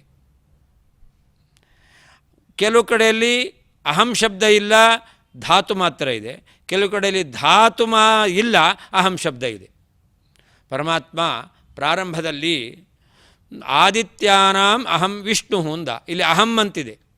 ಆದಿತ್ಯಾನಾಂ ಅಹಂ ವಿಷ್ಣು ಅಸ್ಮಿ ಅಂತ ಬೇಕು, ಆದರೆ ಇಲ್ಲಿ ಅಸ್ಮಿ ಅಂತಕ್ಕಂಥ ಪದ ಇಲ್ಲ. ಮುಂದೆ ಮರೀಚಿಹಿ ಮರುತಾಂ ಅಸ್ಮಿ ಅಂತ ಹೇಳ್ತಾ ಇದ್ದಾನೆ ಭಗವಂತ. ಮರುತ್ತುಗಳಲ್ಲಿ ನಾನು ಎಂಬತಕ್ಕಂಥ ಪದ ಇಲ್ಲ, ಮರೀಚಿ ಇದ್ದೇನೆ ಅಂತ ಹೇಳ್ತಾನೆ. ಹಾಗಾದರೆ ಹಿಂದೆ ಆದಿತ್ಯಾನಾಂ ಅಹಂ ವಿಷ್ಣು ಎಂಬಲ್ಲಿ ಅಸ್ಮಿ ಎಂಬತಕ್ಕಂಥ ಪದವನ್ನು ಅಧ್ಯಾರ ಮಾಡಿಕೊಳ್ಬೇಕು. ಅಂದರೆ ಅದೇ ಶ್ಲೋಕದಲ್ಲಿದ್ದಂತಹ ಮುಂದಿರುವಂಥ ಪದವನ್ನು ನಾವು ಹಿಂದಕ್ಕೆ ಅನ್ವಯ ಮಾಡಿಕೊಳ್ಬೇಕು. ಹಾಗೆ ಮರೀಚಿಹಿ ಮರುತಾಂ ಅಸ್ಮಿ ಅಂತ ಹೇಳಬೇಕಾದ್ರೆ ಅಲ್ಲಿ ಅಹಂ ಎಂಬತಕ್ಕಂಥ ಶಬ್ದ ಇಲ್ಲ. ಅಸ್ಮಿ ಎಂಬುದಾಗಿ ಉತ್ತಮ ಪುರುಷ ಪದ ಪ್ರಯೋಗ ಮಾಡಿರೋದ್ರಿಂದ ಅಹಂ ಎಂಬತಕ್ಕಂತಹ ಹಿಂದೆ ಇರುವಂಥ ಪದವನ್ನು ಅಧ್ಯಾರ ಮಾಡಿಕೊಳ್ಬೇಕು. ಹೀಗೆ ಎಲ್ಲ ಕಡೆಯಲ್ಲೂ ಕೂಡ ಸರಿಯಾದ ರೀತಿಯಲ್ಲಿ ಶಬ್ದವನ್ನು ಜೋಡಿಸಿಕೊಂಡು ನಾವು ಅರ್ಥ ಮಾಡಿಕೊಳ್ಬೇಕು. ಅಹಂ ಆದಿತ್ಯಾನಾಂ ವಿಷ್ಣು ಅಸ್ಮಿ, ಅಹಂ ಮರುತಾಂ ಮರೀಚಿಹಿ ಅಸ್ಮಿ ಎಂಬುದಾಗಿ ಈ ರೀತಿಯಲ್ಲಿ ನಾವು ಅದನ್ನು ಅನ್ವಯ ಮಾಡಿಕೊಳ್ಬೇಕು. ಹೀಗೆ ಭಗವಂತ 49 ಮರುತ್ತುಗಳಲ್ಲಿ ಪ್ರವಾಹ ಎಂಬತಕ್ಕಂತಹ ಭೂತವಾಯುವಿಗೆ ನಿಯಾಮಕನಾಗಿರ್ತಕ್ಕಂತಹ ವ್ಯಕ್ತಿಯಲ್ಲಿ ವಿಭೂತಿ ರೂಪದಿಂದ ಇದ್ದುಕೊಂಡು ಅವನಿಗೆ ಮಹತ್ವವನ್ನು ನಾನು ತಂದುಕೊಟ್ಟಿದ್ದೇನೆ ಎಂಬುದಾಗಿ ತನ್ನ ಇನ್ನೊಂದು ಆಕಾಶದಲ್ಲಿ ಎಲ್ಲ ಕಡೆಯಲ್ಲಿ ಸಂಚಾರ ಮಾಡುವಂತಹ ವಾಯುವಿನಲ್ಲಿ ಮುಖ್ಯವಾಯು ಅಲ್ಲ, ವಾಯುವಿನ ನಿಯಮನಕ್ಕೆ ಒಳಪಟ್ಟಂತಹ ಪ್ರವಾಹವಾಯುವಿನಲ್ಲಿ ಭಗವಂತನ ವಿಭೂತಿ ರೂಪ ಇದೆ. ಇದನ್ನು ಚಿಂತನೆ ಮಾಡಬೇಕು ಎಂಬುದಾಗಿ ಭಗವಂತ ಆ ಅರ್ಜುನನಿಗೆ ಹೇಳಿದ್ದಾನೆ. ಮರೀಚಿಹಿ ಅಂತ ಹೇಳ್ತಾರೆ. ಭಗವಂತನಿಗೆ ಮರೀಚಿ ಅಂತ ಹೆಸರು. ಮರೀಚಿ ಅಂದರೆ ಕಿರಣ ಅಂತ ಒಂದು ಅರ್ಥ ಇದೆ. ಭಗವಂತ ಪ್ರಕಾಶರೂಪಿ, ಆದ್ದರಿಂದ ಭಗವಂತನನ್ನು ಮರೀಚಿ ಅಂತ ಹೇಳ್ತಾರೆ ಅಂತ ಹೌದು. ಆದರೆ ಇದಕ್ಕಿಂತ ಒಂದು ವಿಶೇಷವಾದ ಅರ್ಥ ಇದೆ. ಅದನ್ನು ಶ್ರೀಮದ್ ಆಚಾರ್ಯರು ಉಲ್ಲೇಖ ಮಾಡಿದ್ದಾರೆ. ಅದನ್ನು ಏನು ಅನ್ನೋದನ್ನು ಮುಂದಿನ ಸಂಚಿಕೆಯಲ್ಲಿ ನಾವು ಅನುಸಂಧಾನ ಮಾಡೋಣ. ಹೀಗೆ ಭಗವಂತನ ರವಿ, ಭಗವಂತನ ಮರೀಚಿ ಎಂಬತಕ್ಕಂತಹ ಎರಡು ವಿಭೂತಿ ರೂಪಗಳ ಬಗ್ಗೆ ಯಥಾಮತಿ ಮನನ ಮಾಡಿದ್ದೇವೆ. ಇದನ್ನು ಶ್ರೀನಿವಾಸನಿಗೆ ಅರ್ಪಣೆ ಮಾಡೋಣ. ಶ್ರೀಕೃಷ್ಣಾರ್ಪಣವಸ್ತು. ಅಥ ಶ್ರೀಭಗವದ್ಗೀತಾಸು श्रीभगवद्गीतासु ಉಪನಿಷತ್ಸು उपनिषत्सु ಬ್ರಹ್ಮವಿದ್ಯಾಯಾಂ ब्रह्मविद्यायां ಯೋಗಶಾಸ್ತ್ರೇ योगशास्त्रे ಶ್ರೀಕೃಷ್ಣಾರ್ಜುನ ಸಂವಾದೇ श्रीकृष्णार्जुनसंवादे ವಿಭೂತಿಯೋಗೋ ನಾಮ विभूतियोगो नाम ದಶಮೋಧ್ಯಾಯಃ. दशमोऽध्यायः.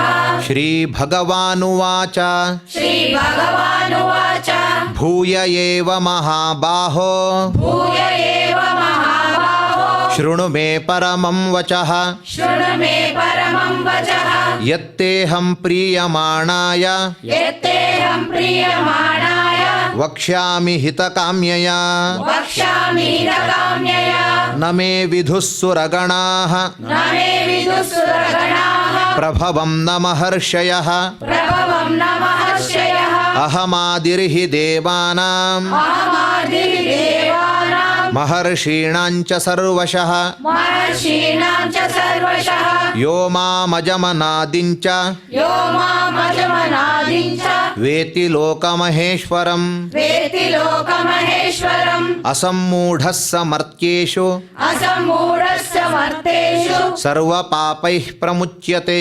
सर्वपापैः प्रमुच्यते ಬುದ್ಧಿರ್ಜ್ಞಾನಮಸಮ್ಮೋಹಃ बुद्धिर्ज्ञानसमोहः ಕ್ಷಮಾ ಸತ್ಯಂ ದಮಃ ಶಮಃ क्षमा सत्यं दमः शमः ಸುಖಂ ದುಃಖಂ ಭವೋ ಭಾವೋ सुखं दुःखं भवो भावो ಭಯಂ ಚ ಭಯಮೇವ ಚ भयं च भयमेव च ಅಹಿಂಸಾ ಸಮತಾ ತುಷ್ಟಿಃ अहिंसा समता तुष्टिः ತಪೋದಾನಂ ಯಶೋ ಯಶಃ तपोदानं यशो यशः ಭವಂತಿ ಭಾವಾ ಭೂತಾನಾಂ भवन्ति भावभूतानां ಮತ್ತ ಏವ ಪೃಥಗ್ವಿಧಾಃ मत्त एव पृथग्विधाः ಮಹರ್ಷಯಃ ಸಪ್ತ ಪೂರ್ವೇ महर्षयः सप्त पूर्वे ಚತ್ವಾರೋ ಮನವಸ್ತಥಾ चत्वारो मनवस्तथा ಮದ್ಭಾವಾ ಮಾನಸಾ ಜಾತಾಃ मद्भावो मानसा जातः ಯೇಷಾಂ ಲೋಕ ಇಮಾಃ ಪ್ರಜಾಃ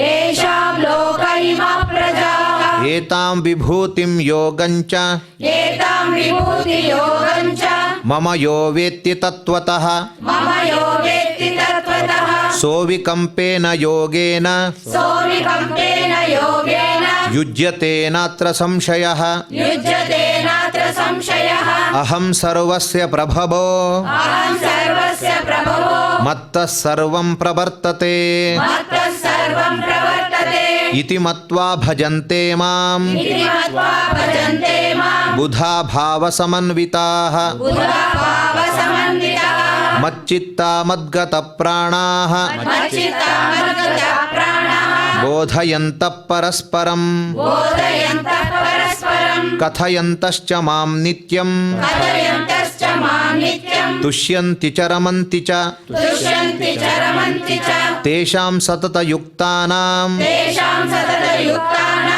ಭಜತಾಂ ಪ್ರೀತಿಪೂರ್ವಕಂ भजतां प्रीतिपूर्वकं ದದಾಮಿ ಬುದ್ಧಿಯೋಗಂ ತಂ ददामि बुद्धियोगं तं ಯೇನ ಮಾಮುಪಯಾಂತಿ ತೇ येन मामुपयान्ति ते ತೇಷಾಮೇವಾನುಕಂಪಾರ್ಥಂ तेषामेवानुकम्पार्थम् ಅಹಮಜ್ಞಾನಜಂ ತಮಃ अहमज्ञानजं तमः ನಾಶಯಾಮ್ಯಾತ್ಮಭಾವಸ್ಥೋ नाशयामात्मभावस्थो ಜ್ಞಾನದೀಪೇನ ಭಾಸ್ವತ ज्ञानदीपेन भास्वतः ಅರ್ಜುನ ಉವಾಚ अर्जुन उवाच ಪರಂ ಬ್ರಹ್ಮ ಪರಂ ಧಾಮ परं ब्रह्म परं धाम ಪವಿತ್ರಂ ಪರಮಂ ಭವಾನ್ पवित्रं परमं भवान् ಪುರುಷಂ ಶಾಶ್ವತಂ ದಿವ್ಯಂ पुरुषं शाश्वतं दिव्यम् ಆದಿದೇವಮಜಂ ವಿಭುಂ आदिदेवमजं विभुम् ಆಹುಸ್ತ್ವಾಂ ಋಷಯಃ ಸರ್ವೇ आयुष्यामुषयः सर्वे ದೇವರ್ಷಿರ್ನಾರದಸ್ತಥಾ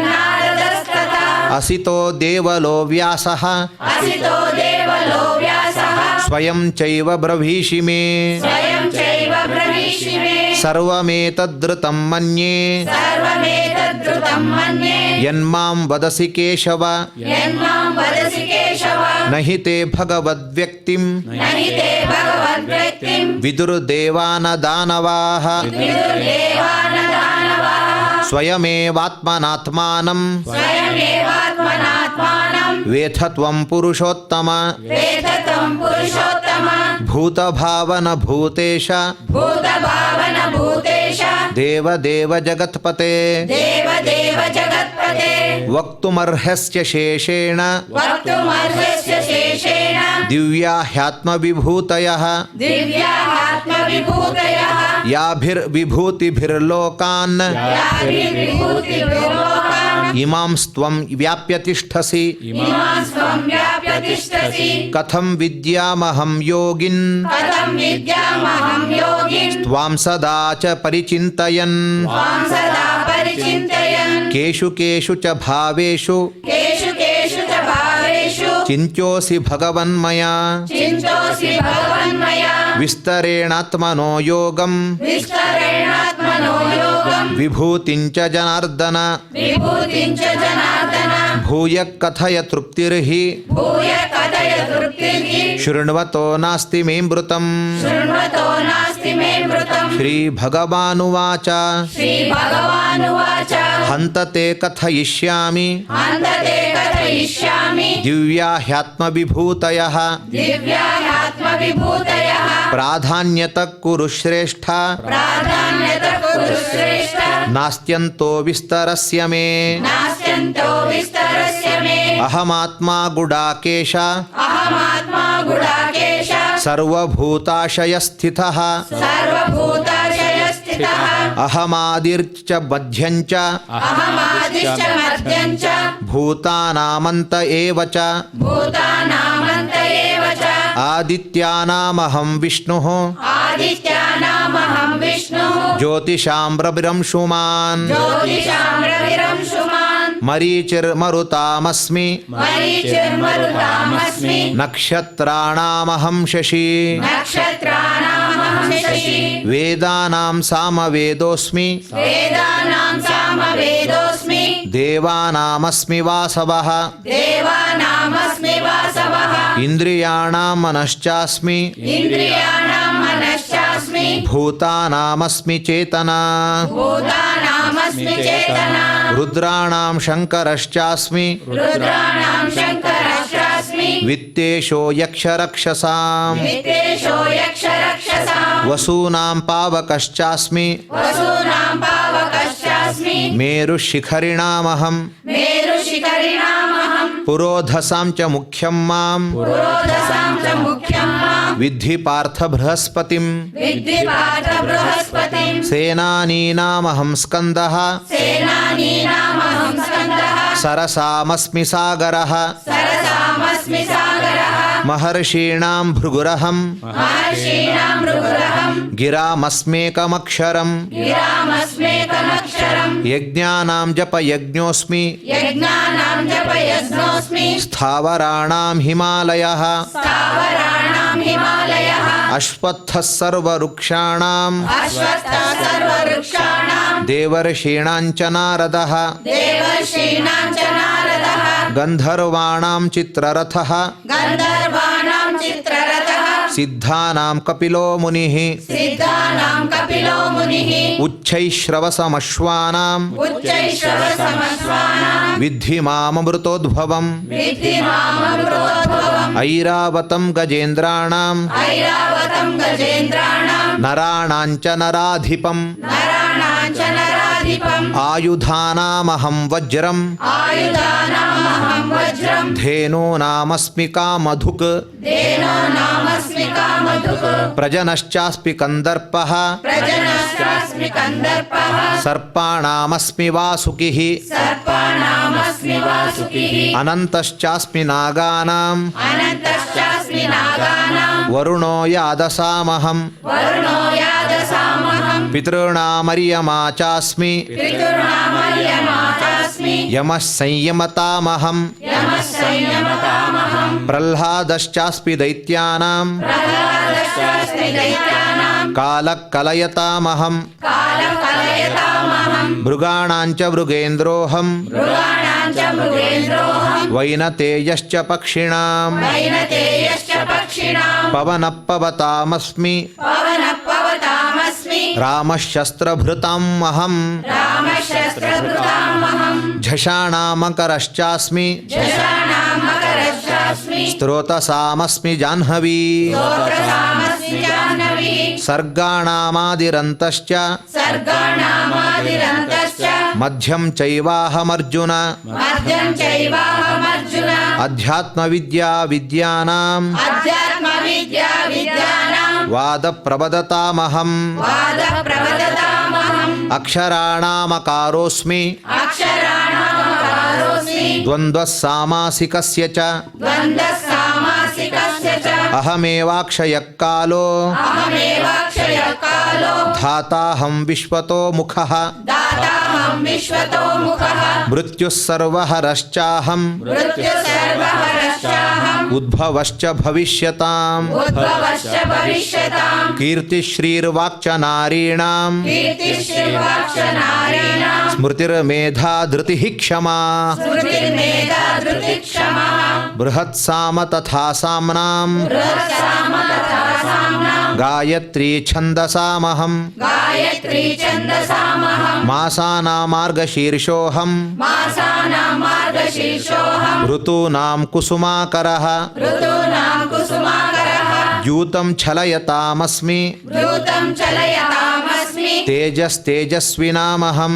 ತೇಜಸ್ತೇಜಸ್ವಿನಾಮಹಂ ಜಯೋಸ್ಮಿ ವ್ಯವಸಾಯೋಸ್ಮಿ ಜಯೋಸ್ಮಿ ವ್ಯವಸಾಯೋಸ್ಮಿ ಸತ್ವಂ ಸತ್ವವತಾಮಹಂ ಸತ್ವಂ ಸತ್ವವತಾಮಹಂ ವೃಷ್ಣೀನಾಂ ವಾಸುದೇವೋಸ್ಮಿ ವೃಷ್ಣೀನಾಂ ವಾಸುದೇವೋಸ್ಮಿ ಪಾಂಡವಾನಾಂ ಧನಂಜಯಃ ಪಾಂಡವಾನಾಂ ಧನಂಜಯಃ ಮುನೀನಾಮಪ್ಯಹಂ ವ್ಯಾಸಃ ಮುನೀನಾಮಪ್ಯಹಂ ವ್ಯಾಸಃ ಕವೀನಾಮುಶನಾ ಕವಿಃ ಕವೀನಾಮುಶನಾ ಕವಿಃ ದಂಡೋ ದಮಯತಾಮಸ್ಮಿ ದಂಡೋ ದಮಯತಾಮಸ್ಮಿ ನೀತಿರಸ್ಮಿ ಜಿಗೀಷತಾಂ ನೀತಿರಸ್ಮಿ ಜಿಗೀಷತಾಂ ಮೌನಂ ಚೈವಾಸ್ಮಿ ಗುಹ್ಯಾನಾಂ ಮೌನಂ ಚೈವಾಸ್ಮಿ ಗುಹ್ಯಾನಾಂ ಜ್ಞಾನಂ ಜ್ಞಾನವತಾಮಹಂ ಜ್ಞಾನಂ ಜ್ಞಾನವತಾಮಹಂ ಯಚ್ಚಾಪಿ ಸರ್ವಭೂತಾನಾಂ ಯಚ್ಚಾಪಿ ಸರ್ವಭೂತಾನಾಂ ಬೀಜಂ ತದಹಮರ್ಜುನ ಬೀಜಂ ತದಹಮರ್ಜುನ ನ ತದಸ್ತಿ ವಿನಾ ಯತ್ ಸ್ಯಾತ್ ನ ತದಸ್ತಿ ವಿನಾ ಯಸ್ಯ ಮಯಾ ಭೂತಂ ಚರಾಚರಂ ಮಯಾ ಭೂತಂ ಚರಾಚರಂ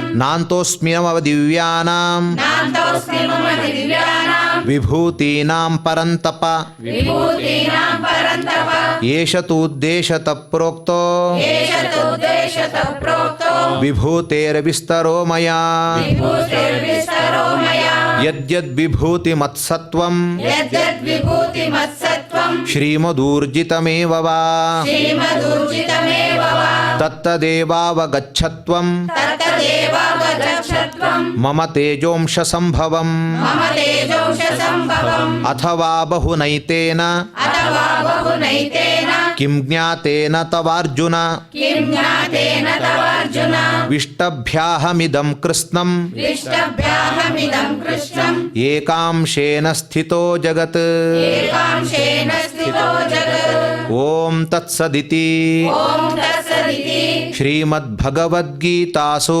ಶ್ರೀಮದ್ಭಗವದ್ಗೀತಾಸು ಉಪನಿಷತ್ಸು ಉಪನಿಷತ್ಸು ಬ್ರಹ್ಮವಿದ್ಯಾಯಾಂ ಬ್ರಹ್ಮವಿದ್ಯಾಯಾಂ ಯೋಗಶಾಸ್ತ್ರೇ ಯೋಗಶಾಸ್ತ್ರೇ ಶ್ರೀಕೃಷ್ಣಾರ್ಜುನ ಸಂವಾದೇ ಶ್ರೀಕೃಷ್ಣಾರ್ಜುನ ಸಂವಾದೇ ವಿಭೂತಿಯೋಗೋ ನಾಮ ವಿಭೂತಿಯೋಗೋ ನಾಮ ದಶಮೋಧ್ಯಾಯಃ ನಮೋಧ್ಯಾಯಃ ಯತ್ರ ಯೋಗೇಶ್ವರ ಕೃಷ್ಣೋ ಯತ್ರ ಯೋಗೇಶ್ವರ ಕೃಷ್ಣೋ ಯತ್ರ ಪಾರ್ಥೋ ಧನುರ್ಧರಃ ಯತ್ರ ಪಾರ್ಥೋ ಧನುರ್ಧರಃ ತತ್ರ ಶ್ರೀರ್ವಿಜಯೋ ಭೂತಿಃ ತತ್ರ ಶ್ರೀವಿಜಯೋ ಭೂತಿಃ ಧ್ರುವಾ ನೀತಿರ್ಮತಿರ್ಮಮ ಧ್ರುವ ನೀತಿರ್ಮತಿರ್ಮಮ ಸರ್ವತ್ರ ವಿಜಯವನ್ನು ಕೊಡುವ ಅವರ ಸ್ಮರಣೆ ಮಾತ್ರದಿಂದಲೇ ಕೆಲಸ ಕಾರ್ಯಗಳನ್ನು ಪೂರ್ತಿಗೊಳಿಸುವ ಯಾರ ಹೃದಯ ಕಮಲದಲ್ಲಿ ಭಗವಂತನು ನಿಂತಿರ್ತಾನೋ ಅವನಿಗೆ ಎಲ್ಲಿ ಅಮಂಗಲ ಯೇಷಾಂ ಹೃದಿಸ್ಥೋ ಭಗವಾನ್ ಮಂಗಲಾಯತನೋ ಹರಿಹಿ ಅಂತ ಹೇಳಿದ ಹಾಗೆ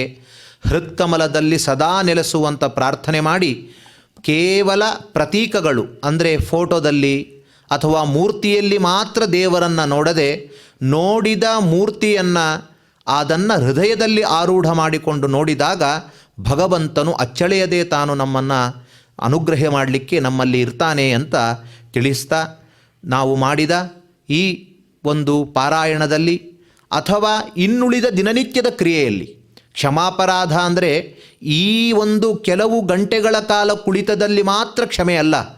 ಪ್ರಾತಃ ಪ್ರಭೃತಿ ಸಾಯಾಂತಂ ಸಾಯಾದಿ ಪ್ರಾತರಂ ತತಃ ಯತ್ಕರೋಮಿ ಜಗನ್ನಾಥ ತದಸ್ತು ತವ ಪೂಜನಂ. ಬೆಳಿಗ್ಗೆಯಿಂದ ಹಿಡಿದು ರಾತ್ರಿಯವರೆಗೂ ಮಾಡಿರುವಂತಹ ಕಾರ್ಯಗಳೆಲ್ಲ ನಿನ್ನ ಪೂಜಾರೂಪವಾಗಲಿ. ಆ ಒಂದು ಕಾರ್ಯದಲ್ಲಿ ನಿನಗೆ ಅವಮಾನ ಮಾಡುವ, ನಿನ್ನ ಭಕ್ತರನ್ನು ಅವಹೇಳನ ಮಾಡುವಂತಹ ಕಾರ್ಯಗಳು ಯಾವುದೇ ತರಹದ ಪಾಪ ಕಾರ್ಯ ಇದ್ದರೂ ನನ್ನಲ್ಲಿ ಇನ್ನು ಮುಂದೆ ಅವುಗಳು ಆಗದೇ ಇರುವಂತೆ ನೀನು ಮಾಡು, ಅದನ್ನೆಲ್ಲವನ್ನೂ ಕೂಡ ಕ್ಷಮೆ ಮಾಡು ಅಂತ ಕೇಳುವುದೇ ಕ್ಷಮಾಪರಾಧ ಸ್ತೋತ್ರ. ಹಾಗಾಗಿ ನಾವೆಲ್ಲ ದೇವರ ಮುಂದೆ ನಿಂತು ಪ್ರಾರ್ಥನೆಯನ್ನು ಸಲ್ಲಿಸೋಣ. ಯದಕ್ಷರ ಪದಭ್ರಷ್ಟಂ ಮಾತ್ರಾಹೀನಂಚ ಯದ್ಭವೇತ್ ತತ್ಸರ್ವಂ ಕ್ಷಮ್ಯತಾಂ ದೇವ ನಾರಾಯಣ ನಮೋಸ್ತುತೇ. ಕ್ಷಮೆಯನ್ನು ಪ್ರಾರ್ಥಿಸಿ ಭಗವಂತನಿಗೆ ಮಾಡಿದ ಕಾರ್ಯಗಳ ಸಮರ್ಪಣೆ ನಡಿಬೇಕು. ಈ ಕಾಯೇನ ಎಂಬುವಂತಹ ಶ್ಲೋಕ ಭಾಗವತದಲ್ಲಿ ಬರುವ ಶ್ಲೋಕ. ಭಗವಂತನಿಗೆ ಕರ್ಮ ಸಮರ್ಪಣೆ ಅಂದರೆ ಏನು ಅಂತ ಪ್ರಶ್ನೆ ಮಾಡ್ತಾರೆ. ಬುಕ್ಕನ್ನು ಸಮರ್ಪಣೆ ಮಾಡೋದು ಅಂದರೆ ಎತ್ತಿ ಬುಕ್ ಕೊಟ್ಬಿಡ್ಬೋದು. ವಸ್ತುಗಳನ್ನು ಕೊಡೋ, ಮೊಬೈಲ್ ಕೊಡೋ ಅಂದರೆ ಎತ್ತಿ ಕೊಡಲುವಂತಹ ಚಾನ್ಸಸ್ ಇದೆ, ಅದನ್ನು ಕೊಡ್ತೇವೆ. ಆದರೆ ಕರ್ಮವನ್ನು ಕೊಡೋದು ಅಂದರೆ ಏನರ್ಥ? ದೇವರಿಗೆ ಕರ್ಮ ಸಮರ್ಪಣೆ ಅಂದರೆ ಹೇಗದು ಅನುಸಂಧಾನಕ್ಕೆ ತಗೊಳ್ಬೇಕು ಅಂದಾಗ ಭಾಗವತದಲ್ಲಿ ಬಂದಿರುವಂತಹ ಶ್ಲೋಕ, ನಾವು ಮನಸ್ಸಿನಿಂದ, ಮಾತುಗಳಿಂದ, ದೇಹದಿಂದ ಏನು ಕಾರ್ಯ ಮಾಡ್ತೇವೋ ನಾಹಂ ಕರ್ತ ಹರಿಕರ್ತ. ನಾನು ಆಗ ಹೇಳಿದ ಹಾಗೆ ದೇವರು ನನ್ನಲ್ಲಿ ನಿಂತು ಈ ಕಾರ್ಯವನ್ನು ಮಾಡಿಸ್ತಾನೆ ಎಂಬುದೇ ಕರ್ಮದ ಸಮರ್ಪಣೆ ಅಂತ ತಿಳಿಸಿದ್ದಾರೆ. ಹಾಗಾಗಿ ಇವತ್ತಿನವರೆಗೂ ಈಗಿನವರೆಗೂ ಮಾಡಿದ ಎಲ್ಲ ಕರ್ಮವನ್ನು ಕೂಡ ನಾವೆಲ್ಲರೂ ಕೂಡ ಸಮರ್ಪಣಿಸೋಣ. ಕಾಯೇನ ವಾಚಾ ಮನಸೇಂದ್ರಿಯೈರ್ವಾ ಬುದ್ಧ್ಯಾತ್ಮನಾ ವಾ ಪ್ರಕೃತೆ ಸ್ವಭಾವಾತ್ ಕರೋಮಿ ಯದ್ಯತ್ ಸಕಲಂ ಪರಸ್ಮೈ ನಾರಾಯಣಾಯೇತಿ ಸಮರ್ಪಯಾಮಿ. ಭಗವಂತನಲ್ಲಿ ಒಂದು ವಿಶೇಷವಾದ ಗುಣ ಏನು ಅಂದರೆ ಅವನ ಸ್ವಭಾವ. ನನಗೆ ಇದು ಕೊಡು, ನನಗೆ ಅದು ಆಗಲಿ, ನನಗಿದಾಗಲಿ ಅಂತ ಹೇಳಿ ದಿನನಿತ್ಯ ಪ್ರಾರ್ಥನೆ ಮಾಡಿದಾಗ ಆಗುವ ಸಂತೋಷಕ್ಕಿಂತಲೂ ಇನ್ನೊಬ್ಬರಿಗೆ, ಜಗತ್ತಿಗೆ, ಲೋಕದಲ್ಲಿರುವಂತಹ ಎಲ್ಲರಿಗೂ ಒಳ್ಳೆಯದಾಗಲಿ ಅಂತ ಮಾಡಿದಾಗ ಬಹಳ ಸಂತೋಷ ಆಗುತ್ತೆ. ಜಗತ್ತಿನ ಒಳಗೂ ನಾವು ಸೇರಿದ್ದೇವೋ ಇಲ್ಲೋ. ಹಾಗಾಗಿ ಜಗತ್ತಿಗೆ ಸಂತೋಷವಾಗಲಿ ಅಂತ ಸ್ವಲ್ಪ ವಿಶಾಲ ಭಾವನೆಯಿಂದ ಸ್ತೋತ್ರ ಮಾಡಿದರೆ ಜಗತ್ತಿನ ಒಳಗಡೆ ಇರುವ ನಮಗೆ ಇನ್ನೂ ಭಗವಂತ ಅನುಗ್ರಹ ಮಾಡ್ತಾನೆ. ಹಾಗಾಗಿ ನಾವು ಲೋಕಕ್ಷೇಮವನ್ನು ಪ್ರಾರ್ಥನೆ ಮಾಡಲೇಬೇಕು. ಅದನ್ನು ನಾವೆಲ್ಲರೂ ಕೂಡ ಸೇರಿ ಮಾಡೋಣ. ಸರ್ವೇ ಭವಂತು ಸುಖಿನಃ ಸರ್ವೇ ಸಂತು ನಿರಾಮಯಾಃ ಸರ್ವೇ ಭದ್ರಾಣಿ ಪಶ್ಯಂತು ಮಾ ಕಶ್ಚಿತ್ ದುಃಖ ಭಾಗ್ ಭವೇತ್. ನಾವೆಲ್ಲರೂ ಕೂಡ ಭಗವಂತನಿಗೆ ಮಂಗಳವನ್ನ ಮಾಡೋಣ. ಶ್ರಿಯಕಾಂತಾಯ ಕಲ್ಯಾಣ ನಿಧಯೇ ನಿಧಯೇರ್ಥಿನಾಂ